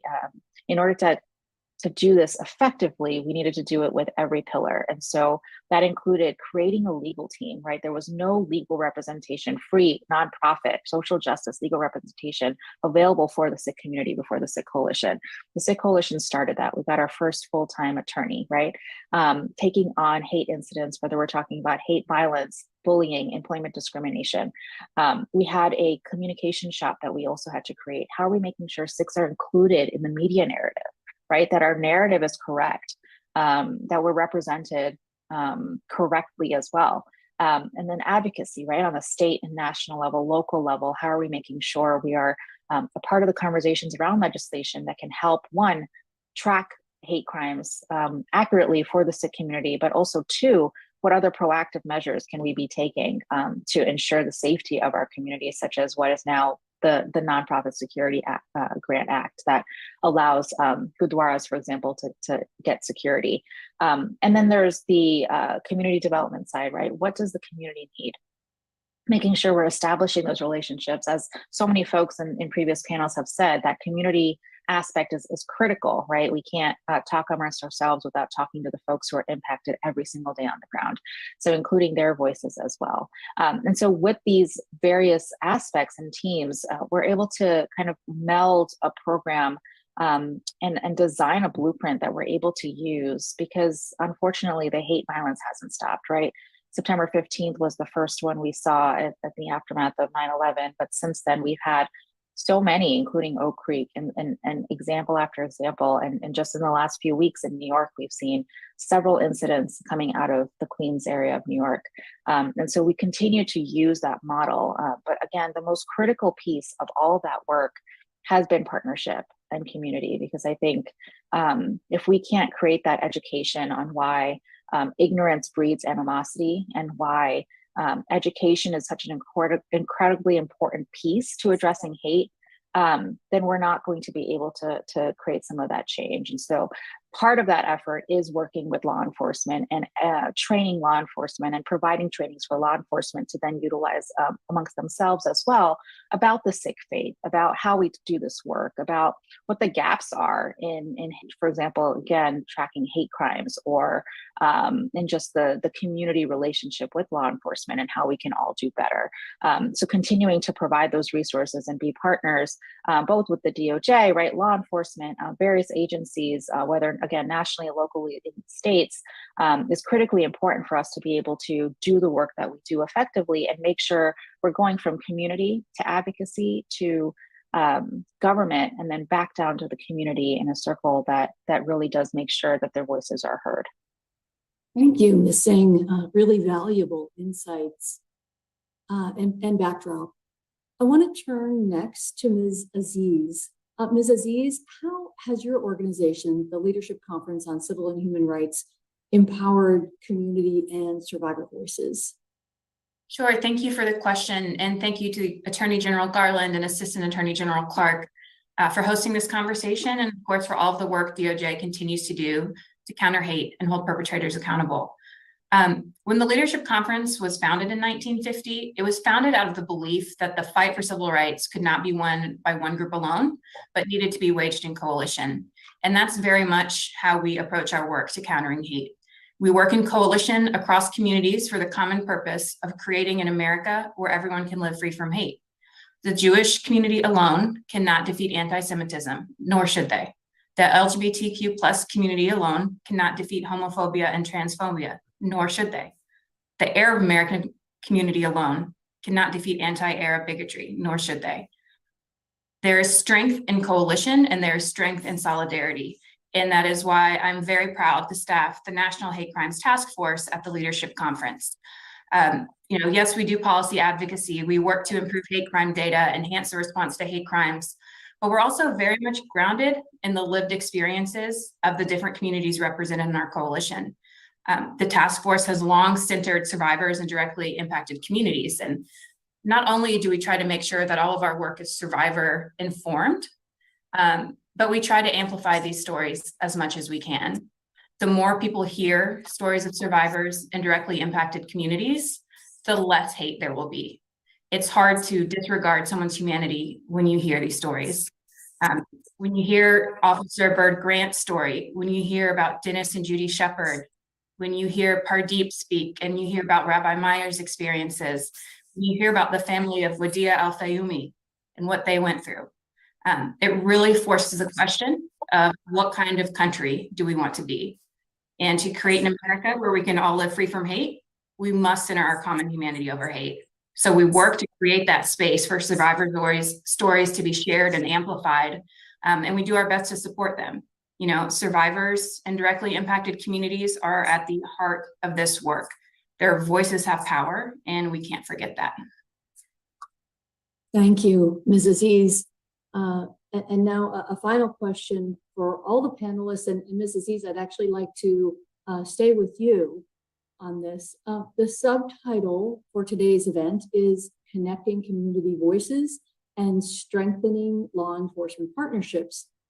Recent FBI statistics and the world events that several folks have mentioned make clear that we're living in a heightened hate crimes environment. What do you think we can do as government, advocates, citizens, and neighbors in concrete terms to unite against hate? Many of you have mentioned many things. Ms. Aziz? Sure. Well, very briefly, I'll mention two things. The first thing we can all do, government, neighbors, citizens, everyone, is speak out against hate and denounce it by name. That's incredibly helpful and impactful and meaningful to the communities that are targeted. The second thing that we can do, the Leadership Conference is a coalition of over 240 national organizations, many of whom have regional and local affiliates across the country. They're doing very impactful work in this space, and uniting these efforts with United Against Hate Community Outreach the United Against Hate Community Outreach Program would be a great tool to amplify the work and leverage the great work that one another are doing. Absolutely. Thank you so much. Really valuable insights and suggestions. Rabbi Myers, I'm going to come back to you. Any reaction to these observations, and what are your thoughts on next steps? So many wonderful organizations and institutions out there doing incredible work. My concern is duplication of effort. sometimes stepping on each other's toes is a possibility because one has to also be in the public eye to gain continued interest in your efforts.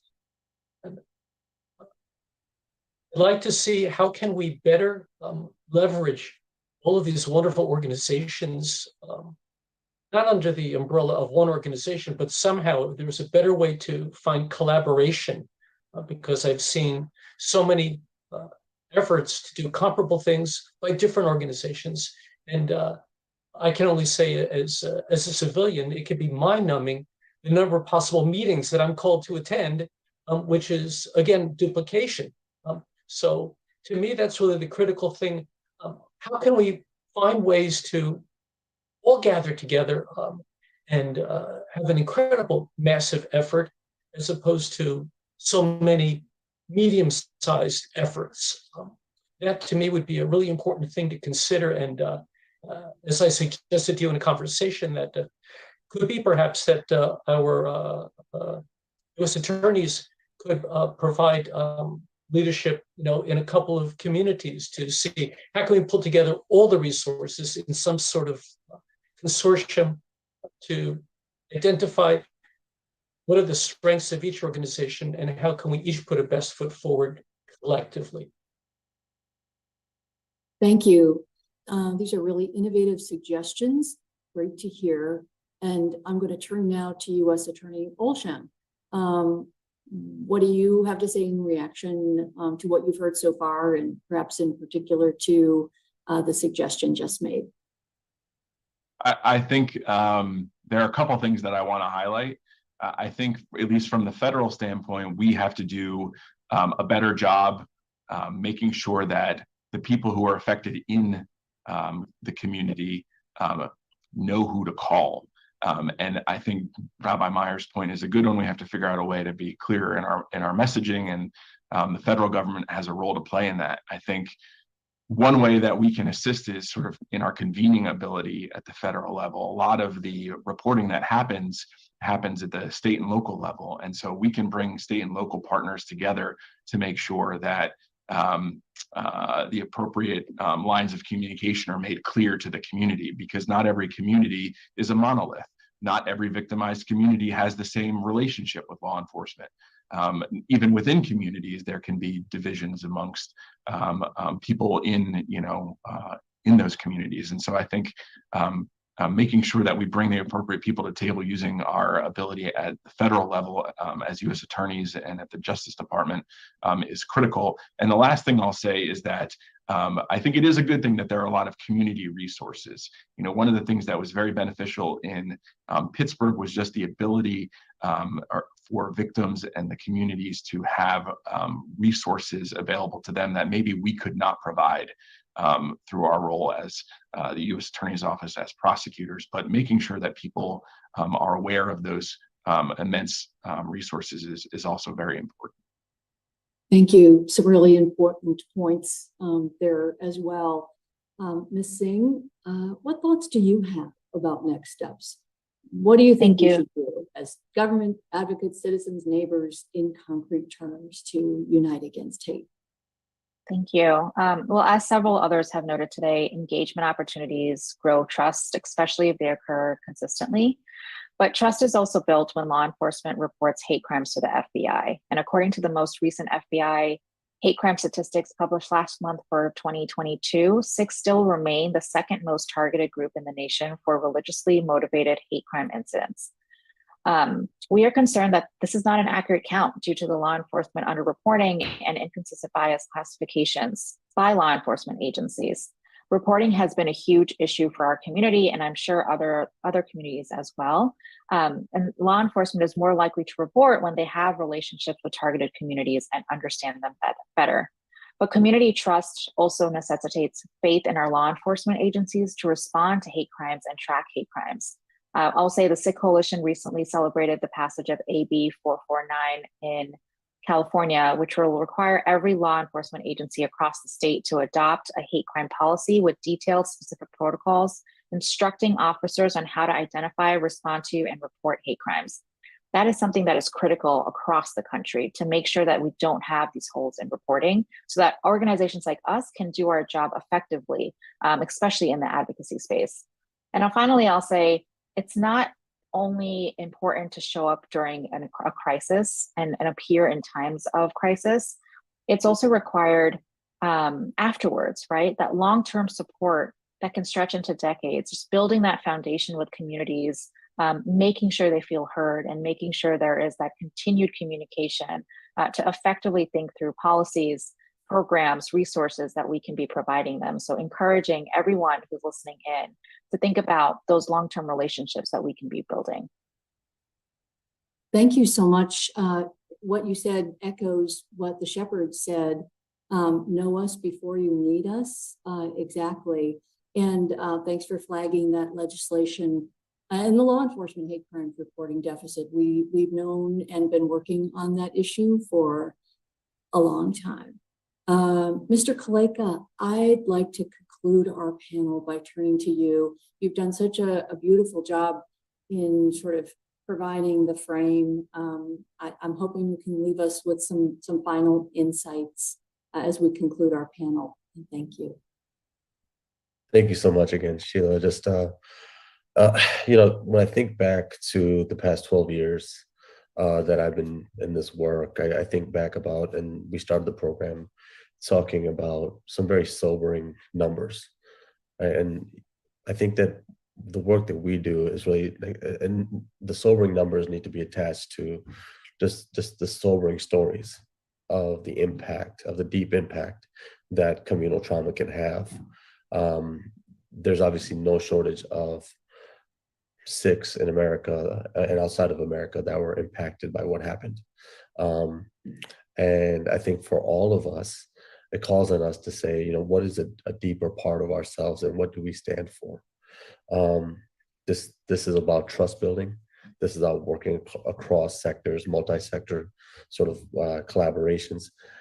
But this is also about understanding the importance of relationships, genuine relationships. And that means that we have to take on some of the tough conversations. And there are some very, very tough conversations to take on that are impacting our local communities. And we need to address those. And I'm, you know me personally as well, and you know that I'm always up for difficult conversations. I'm always up for like what is it, and centering the community and making sure that there's hate does not have a home in any community. As we kind of go forward, I think just making sure that you call up on some of those people that can say, hey, you know what? And I feel like many of the people that are on the call, speaking right now, have always been a bridge. Right? We've always have had to be the bridge between either our parents, our community, and the community abroad. My father, just to share like just last story with you, it's well known that he had a butter knife that he was fighting with a gunman who said that people like him don't belong in this country. And what I've been told over the years was, don't you wish that your father had a gun? Don't you wish that your father could have killed him? Don't you wish that your father, like all of these things. But the fact was that my dad had a knife, and this gunman obviously had a firearm. And sometimes when we lose the fight, it doesn't mean that we're going to lose the war. And it calls upon all of us to say, how can we muster the courage to go forward to make sure that him and other people who are impacted by hate, the shepherds, the birds, all of the families that are impacted by hate are not going to lose that war. So I just encourage you to keep fighting. We do this work together, times of good, bad. Remember to laugh, remember to cry together as well. So I think remember to come together in times of peace as well. Just take care of yourselves. And I think that's the long-term work, right?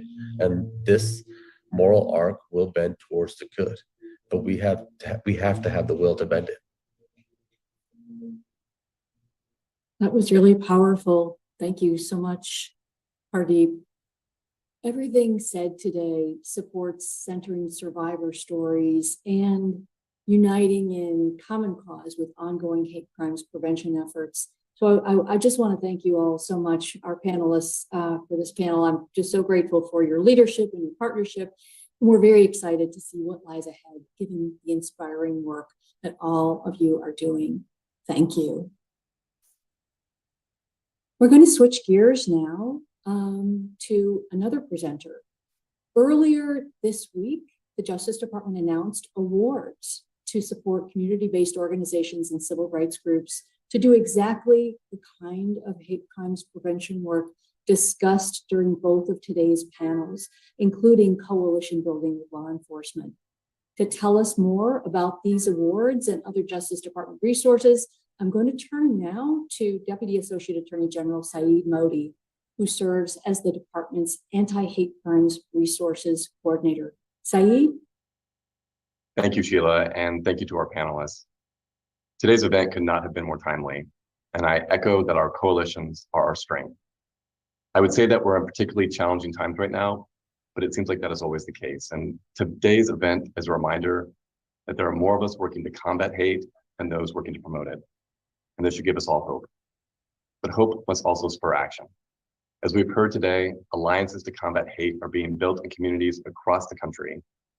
And I want to talk about how the Justice Department is supporting those efforts through our hate crime grants to state and local community-based organizations and law enforcement agencies. On Monday, Associate Attorney General Vanita Gupta announced that the Justice Department's Office of Justice Programs is awarding over $38 million this year to support the investigation and prosecution of hate crimes, increase hate crimes reporting, expand victim services, and improve community awareness. This is more money than we awarded in the last 2 years combined. Through the Matthew Shepard and James Byrd Jr. Hate Crimes Program, we're awarding over $17 million this year to help state and local law enforcement improve the investigation and prosecution of hate crimes and support victims. This program was first funded in 2021, and since then, the Bureau of Justice Assistance has given 35 awards totaling over $26 million. The department also awarded more than $8 million this year to community-based organizations and civil rights groups to promote community awareness and preparedness, increase victim reporting, strengthen community resiliency, and improve responses to hate crimes. For example, the Charleston Jewish Federation in South Carolina is expanding anti-Semitism trainings for schools, workplaces, law enforcement agencies, and local governments. And the Equality California Institute is using funds to establish an advisory committee of community-based organizations who will work collectively to analyze data to assess and enhance the reporting of hate crimes. The department is also awarding over $2.3 million in research grants to improve prevention efforts and study how communities and government can work together to proactively reduce hate crimes. The Urban Institute is using a research grant to evaluate hate crimes task forces and will develop a toolkit of protocols for communities to consider when developing teams in response to hate crimes.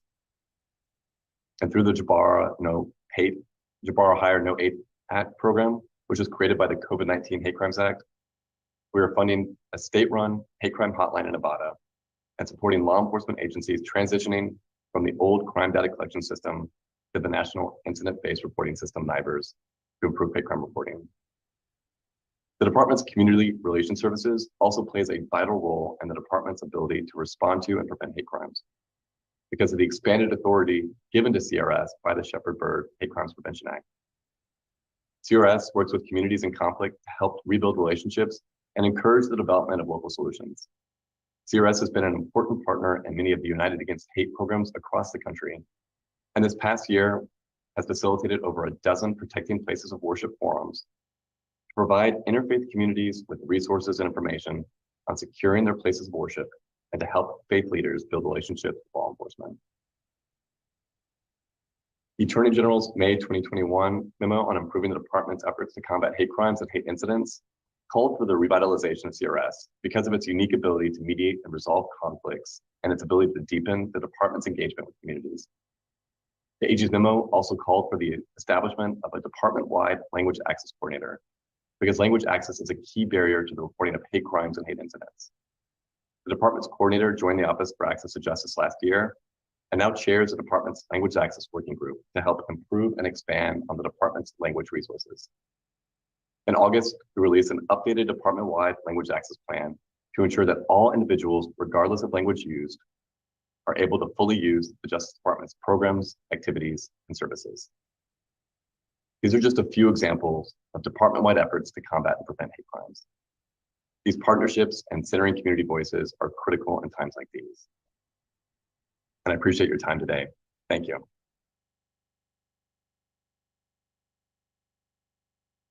Thank you, Deputy Associate Attorney General Modi, for taking time today to share this critically important information about all the department's efforts and resources to combat unlawful acts of hate.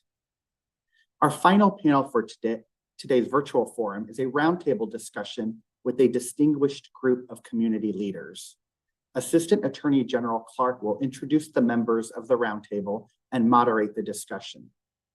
Because this roundtable is nearing the end of today's forum, I'd like to take this time to thank everyone in our audience for lending us your valuable time to hear and learn from this important conversation.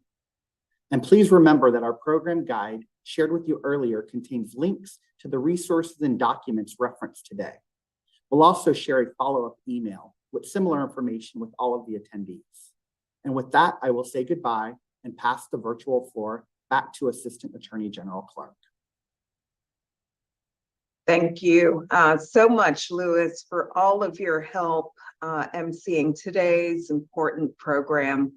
We're now privileged to be joined by leaders of some of the nation's leading civil rights organizations for a roundtable discussion on how we can all work together in the fight against hate.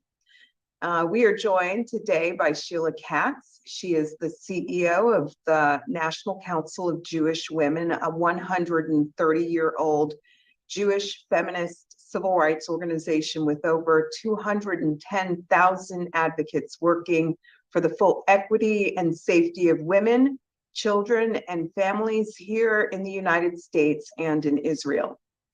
Also with us is Damon Hewitt, President and Executive Director of the Lawyers Committee for Civil Rights Under Law, a nonpartisan, nonprofit organization formed in 1963 at the request of President Kennedy to enlist the private bar's leadership and resources in combating racial discrimination.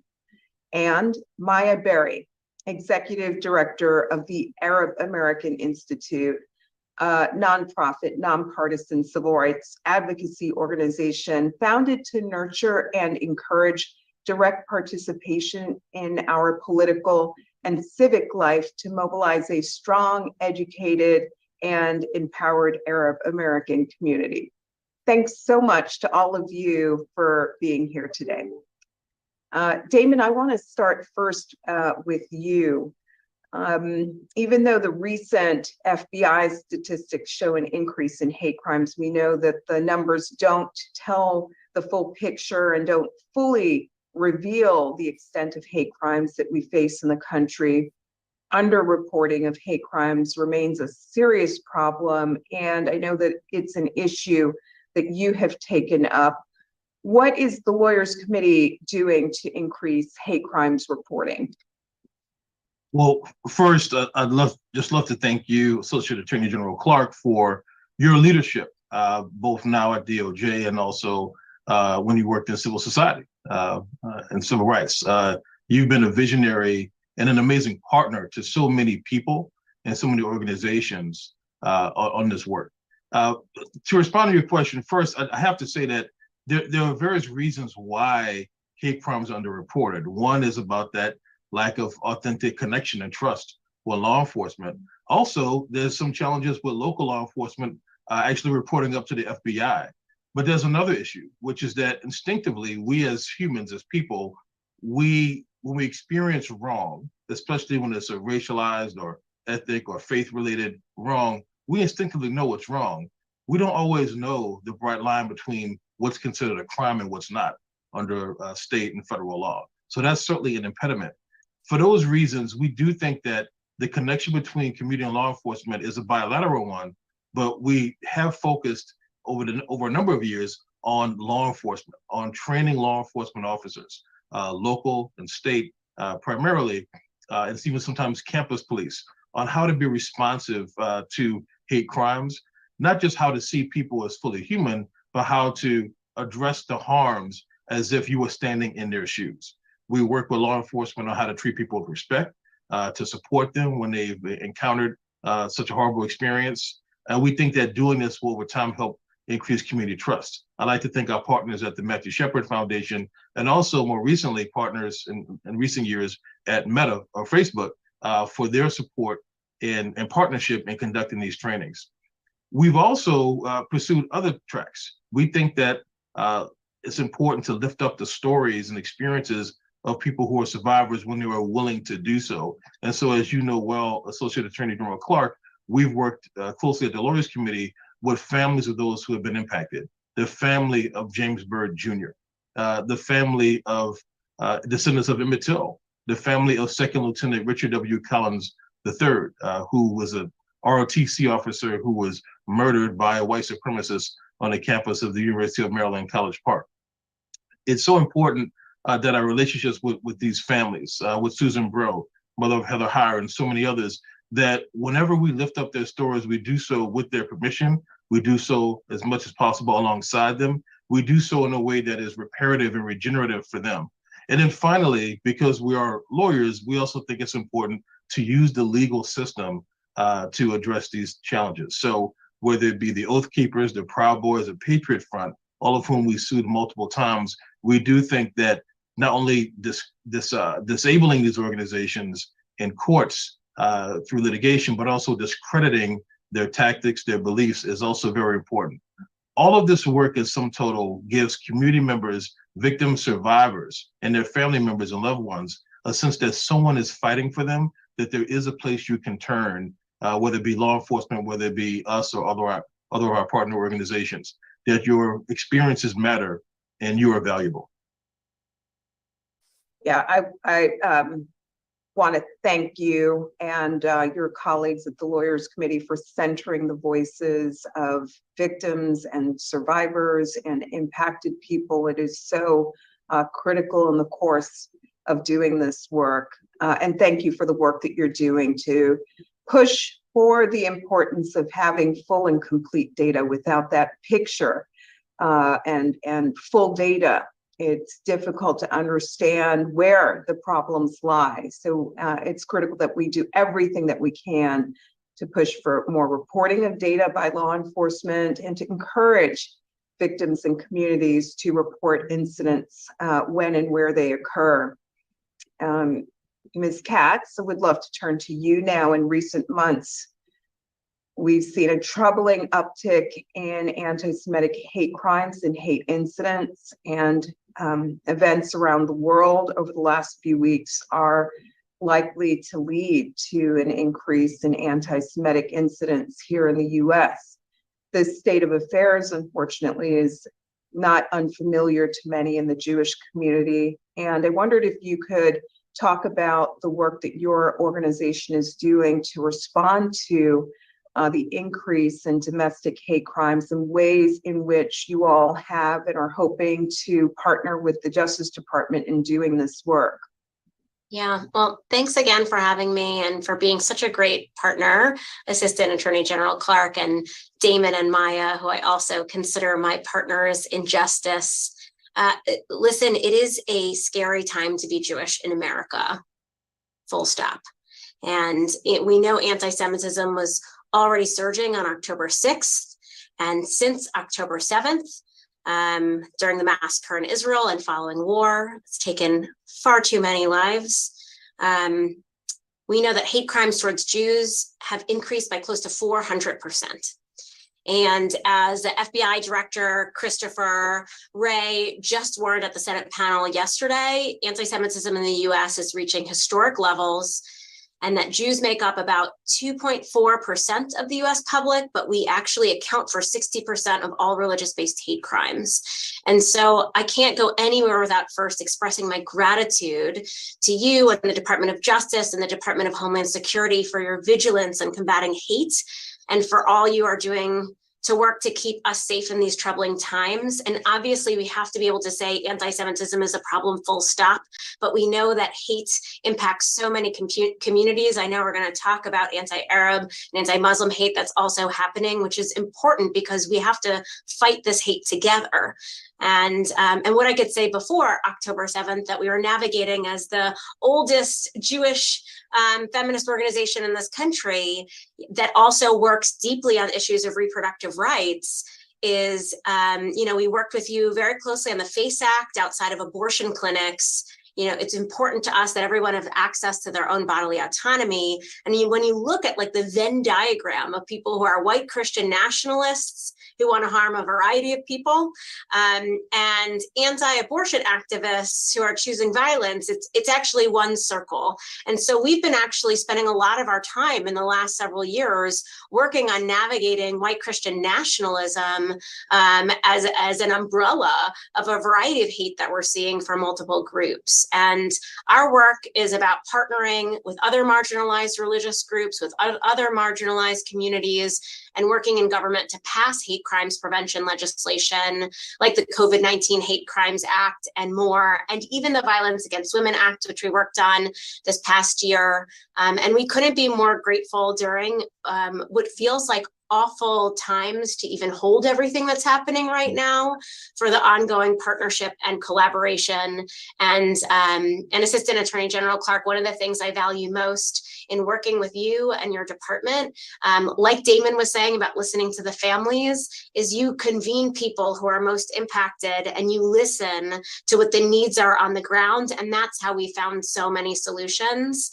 And I also think we've come together in times where we're not being reactive and we're being proactive. And so we couldn't be more grateful for the whole of government approach in combating anti-Semitism that you are essential in putting forward. And we all know there's so much more work to do, but we're going to do it by remaining in community, by combating hate everywhere that it is, by calling it out, and actually creating legislative solutions to make things better for everyone. Yeah, thank you for that. And for underscoring how important it is for us to remain vigilant at this moment. Ms. Berry, I want to turn next to you because recent events have also led to a surge of acts of hate directed towards Muslim and Arab communities and people who are perceived to be Muslim or Arab. And the tragic killing of 6-year-old Wadia Al-Fayoume and the severe wounding of his mother is a painful reminder of the impacts of these unlawful acts of hate and the ways in which they can traumatize entire communities. So, I know that some people have kind of compared this moment to the moment following 9/11, a moment where we saw a backlash felt by many Muslim, Arab, Sikh, and South Asian communities across the country who were targeted after the 9/11 tragedy. I'm wondering if you could speak to those concerns and talk about how the Justice Department can work with organizations like yours to provide assistance in this moment. Well, first, I want to echo the gratitude to you, Assistant Attorney General Clark, and all of my colleagues that are part of this convening today, because it is in this work that we come together to do better, and we all must do better. So thank you for that. The 9/11 comparison was difficult to hear immediately after this, and I have to say my sort of immediate response was, no, let's be careful. A month into it, in some ways, I regretfully would say it's worse. And partly because I think the response and the places that it's coming at us from is so incredibly different and really, really problematic. I was delighted to wake up this morning to hear that the 21-year-old at Cornell University was charged for threatening Jewish students on that campus. And before I could take comfort in at least that would stop at Cornell, I saw an article about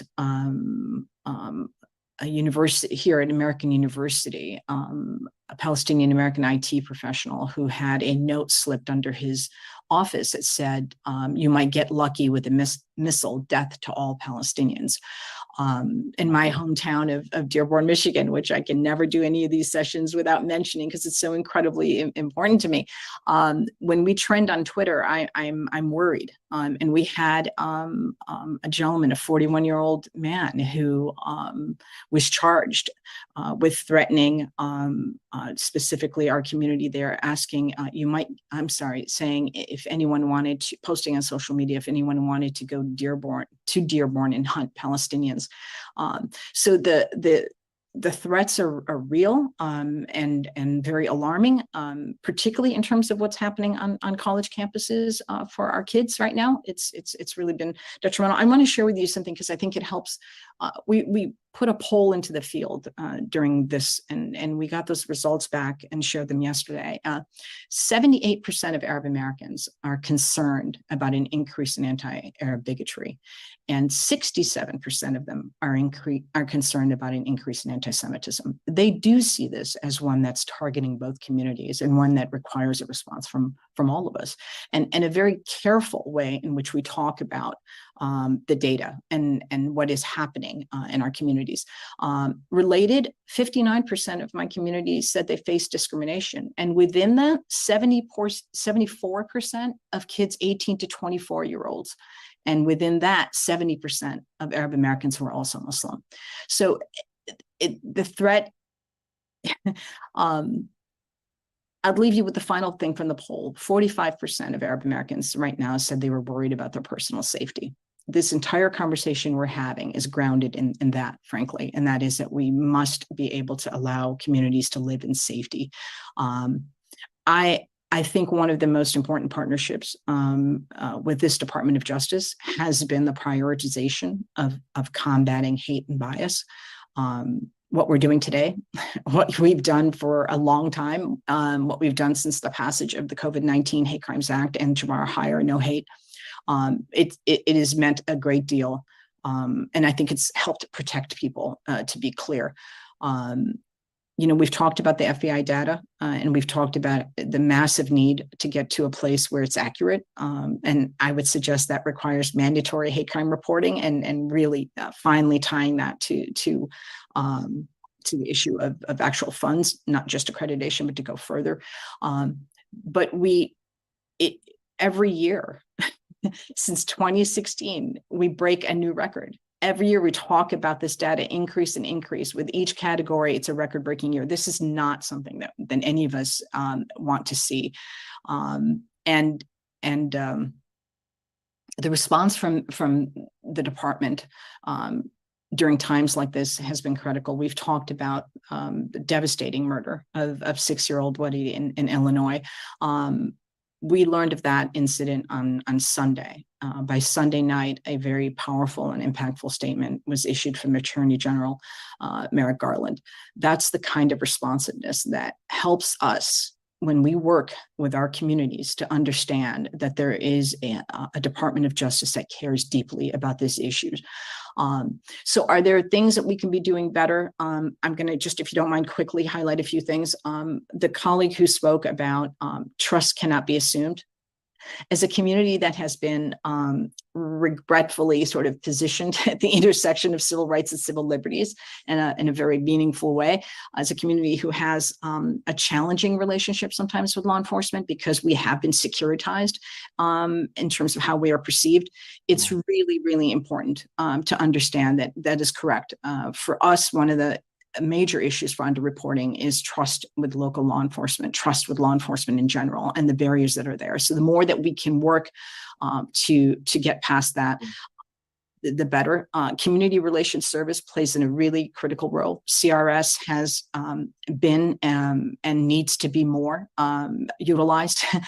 So for when I put out an email last week to my membership saying, this is what's happening. These are the things you can do. I shared CRS as a resource for people to feel comfortable with, because it's incredibly important that they do so.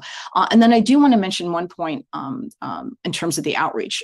I would say respectfully, we ask our government officials and colleagues not to conflate religion with ethnicity.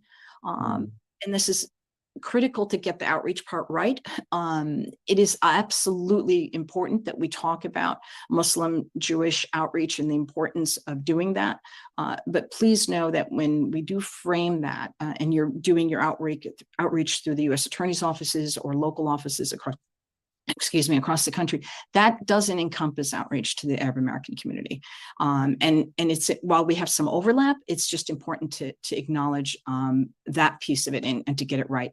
And then finally, I would say, is the Justice Department prioritizing policies and practices that actually elevate the prosecution of hate crimes? That has been an issue historically. And I think one of the most heartening things of this particular Justice Department is how much that has changed and how meaningful that has been. So I think the more we can continue to show that hate crime prosecutions are a priority of this Justice Department, are a priority for the FBI, the more that we can do as community-based organizations to allow our communities to feel comfortable reporting hate crimes and engaging in a process of making our society safer for everyone. Thank you for that. And in particular, thank you for the very constructive feedback on how we can ensure that our outreach efforts are effective in reaching the communities that we need to touch through this work. So thank you for that. One issue that we did not spend significant amount of time talking about during our program today is the increase that we are seeing in threats of violence taking place on online platforms. And Mr. Hewitt, I want to come to you for this one and ask you to maybe say a word about what you and your organization is doing in terms of addressing online harassment and abuse, and what steps have you taken to respond? Sure. Thank you so much. I think I gave you a promotion to Associate Attorney General, Assistant Attorney General Clark earlier, so apologies for that. But at any rate, so since we've seen a change in leadership at Twitter, now known as X, we've seen a higher volume of a dramatic increase really in racist, white supremacist content. And I have to say, when I say white supremacist content, is really essentially a cousin or a twin of the neo-Nazi content. So many of the groups I mentioned before, Proud Boys, Oath Keepers, others, they hate Black folks, they hate brown folks, they hate Jewish folks, pretty much all the same. You kind of flip a coin to see who's the target of the day with some of these groups. But what I would say is that in terms of all these online platforms, the hate that is espoused through them, we have pursued a parallel track. One is with the platforms themselves. Of course, I mentioned we have the civil litigation against the individuals and the organizations, but also we pursue avenues of regulation against the platforms themselves. Some of these platforms really function as information superhighways for this type of neo-Nazi, white supremacist, racist content.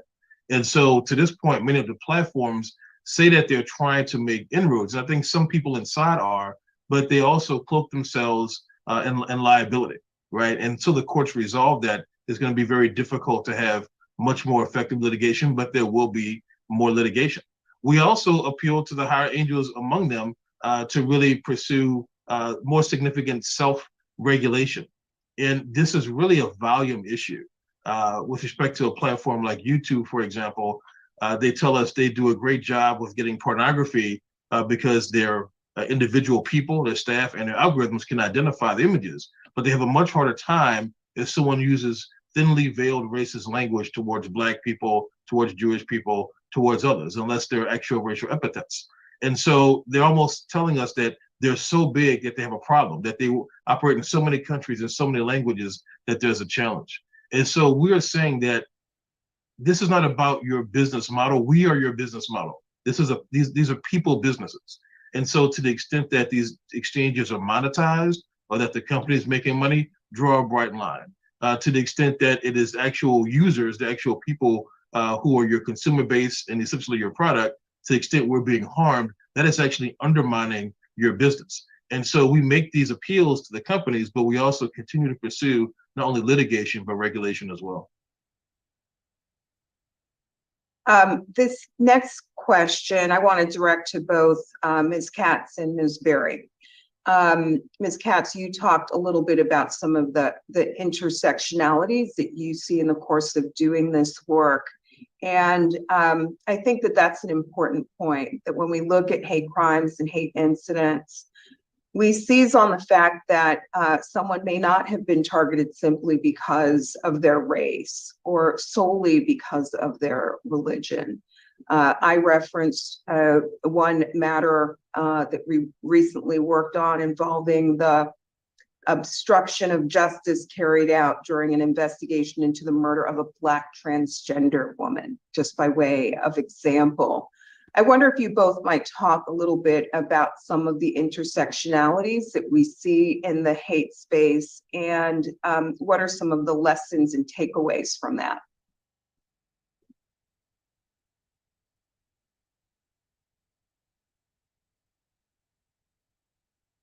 Guess I'll go first. I was going to see if you wanted to jump in. I mean, you just said it.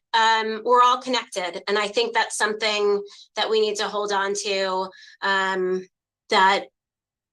that hate that impacts one of us impacts all of us, that the people who hate tend to hate lots of different types of people, as Damon was just talking about. And that's why we have to stay vigilant and call this out as we see it every single time. No excuses. And I'd just like to remind myself that there are more of us who want to build a world with love than there are of those who hate. And I think what's been scary in the last few years, decades, is that what was hidden, what was once a way in which people had to wear masks to demonstrate hate, it is now in the open.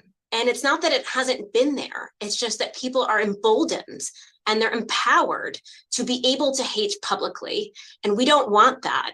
We don't want it at all, but we don't want people to feel like they can do it front and center while showing their faces. We want to have more people calling this out every single minute and every single day to build the world we're looking for. I think this is absolutely connected in every way it can be. And it also shows us that bad side. The good side is this is what connects us in our humanity and as people. And I'm proud to be fighting for a better world, not just for Jews. That's not our goal. Our goal is to build a better world for everyone. I agree completely. And I think taking it back to 9/11, what my colleague from the Sikh Coalition reminded us of in terms of who the first victims were after 9/11, hate literally is intersectional, and therefore our response certainly must be. Honestly, when you were asking that, I was thinking about something that Rabbi Meyer said, which is the obligation we all have to each other. And I think if we approach everything that we do and rooted in that and an understanding of that, then we will think about both hate crimes, but also about potentially hate speech and the way that we talk about each other, making sure that disagreements don't lead to the dehumanization of people, making sure that we are respectful of potential disagreements. I mean, that's something I'm particularly sitting with right now, given what's happening. I think we have an obligation to be careful and to protect each other. And I think how we do that is certainly important. And it's also important in terms of making sure that we all come together to respond to the scourge of hate that our country has been experiencing for many years now. Yeah. We have been doing some hard work here over the past 2.5 hours during this program. And as we come to a close, it is not lost on me that it's still important that people stay positive and stay focused, and that we all collectively find ways to work together towards a country where we all feel accepted and safe, no matter who we are, who we love, or what we believe, or where we come from, or what we look like. And so as we wrap up this discussion, I wondered if you could just say a brief word about how you remain positive and focused in the course of doing this very hard work. And if you'd like, share words of encouragement for our participants as they prepare to go off.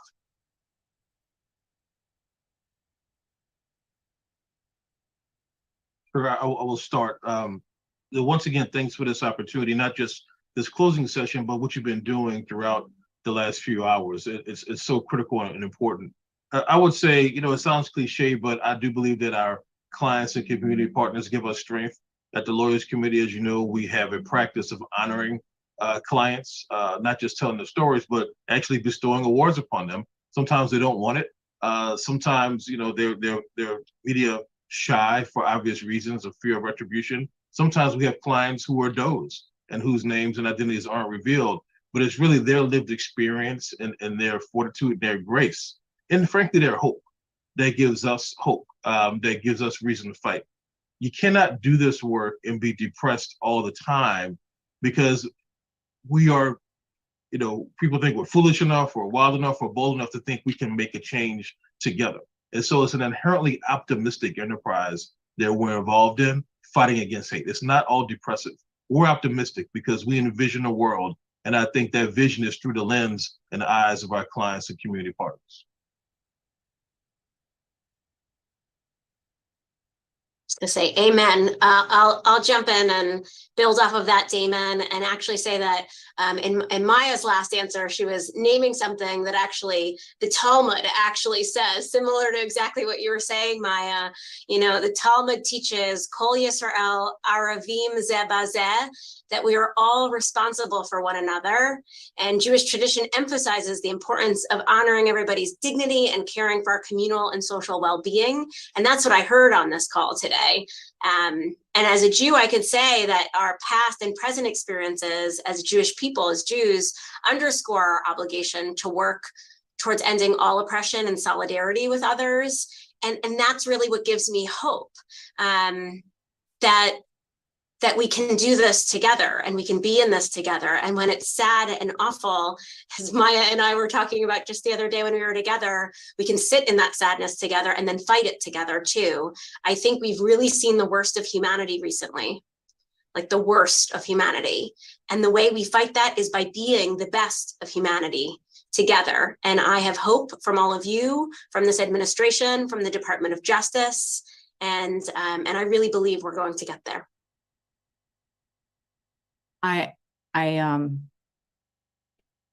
It really is a difficult time to talk about what we're talking about, and I so deeply appreciate the question, because at the end of the day, that is what we have to come back to, because we all care deeply and want to be effective. So my hope is really rooted in our young people.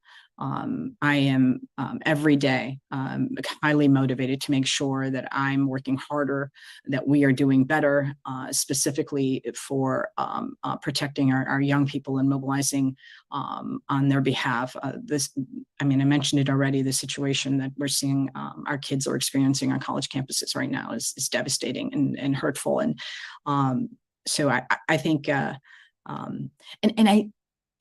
it's been difficult not to look at all of the images, those that came immediately after October 7th, and those from Israel, and the subsequent images from Gaza. And there was just a moment of a young child, 6 months old, in a chair, just laughing, just giggling because of a journalist leaning over and tickling this child. And I thought, that's what we're actually, that really is how you're raising this. We all must find that humanity in us and appreciate that. And if a young child can do that there, I certainly think we can pick up where we leave off today and fight that much harder tomorrow. But it's easier to do, though, when we're doing it in this type of partnership. And I'm deeply grateful for you, Sheila and Damon, and certainly for you, Assistant Attorney General Clark, and everyone on this call. Well, I'm equally grateful to all of you for your work. Thank you so much for being here. And thank you for being here to share your experiences and insights today. If I can just add something, Attorney. Yes. I just wanted to add, not to sound redundant, but being a voice for the voiceless and just continuing to do the work and allowing the victims to feel heard through their stories. That's one of my life missions as a police officer, as a public servant, is to allow them to feel heard and to know that they are not alone in this this line of work or being a victim. And that is I try to stay encouraged through those words. And hopefully one day we can identify each other as one and not individuals. Thank you. Thank you, Officer Bertrand. I think that is a perfect note to conclude this panel on. Thank you so much. Thanks to all four of you for being here today. And thanks to all of our participants. On behalf of the Civil Rights Division of the Justice Department, we thank everybody who participated today and spoke from the heart, and everything that you did to make this program meaningful. To our Attorney General, Merrick Garland, to all of our U.S. Attorney panelists, to Officer Jamie Byrd Brandt and your family, to the Shepherd family, to the community leaders who stand united against hate, and to everyone who joined during this virtual program, a sincere and heartfelt thank you. Many of you who joined us today have yourselves stood on the front lines of these issues, standing at the intersection of community and law enforcement to end hate in America. And your continued efforts have provided the Civil Rights Division, our U.S. Attorney's offices, and the entire Justice Department with valued partners in this fight. And we know that the work continues beyond this moment. There is great urgency behind all of the issues that we took up today.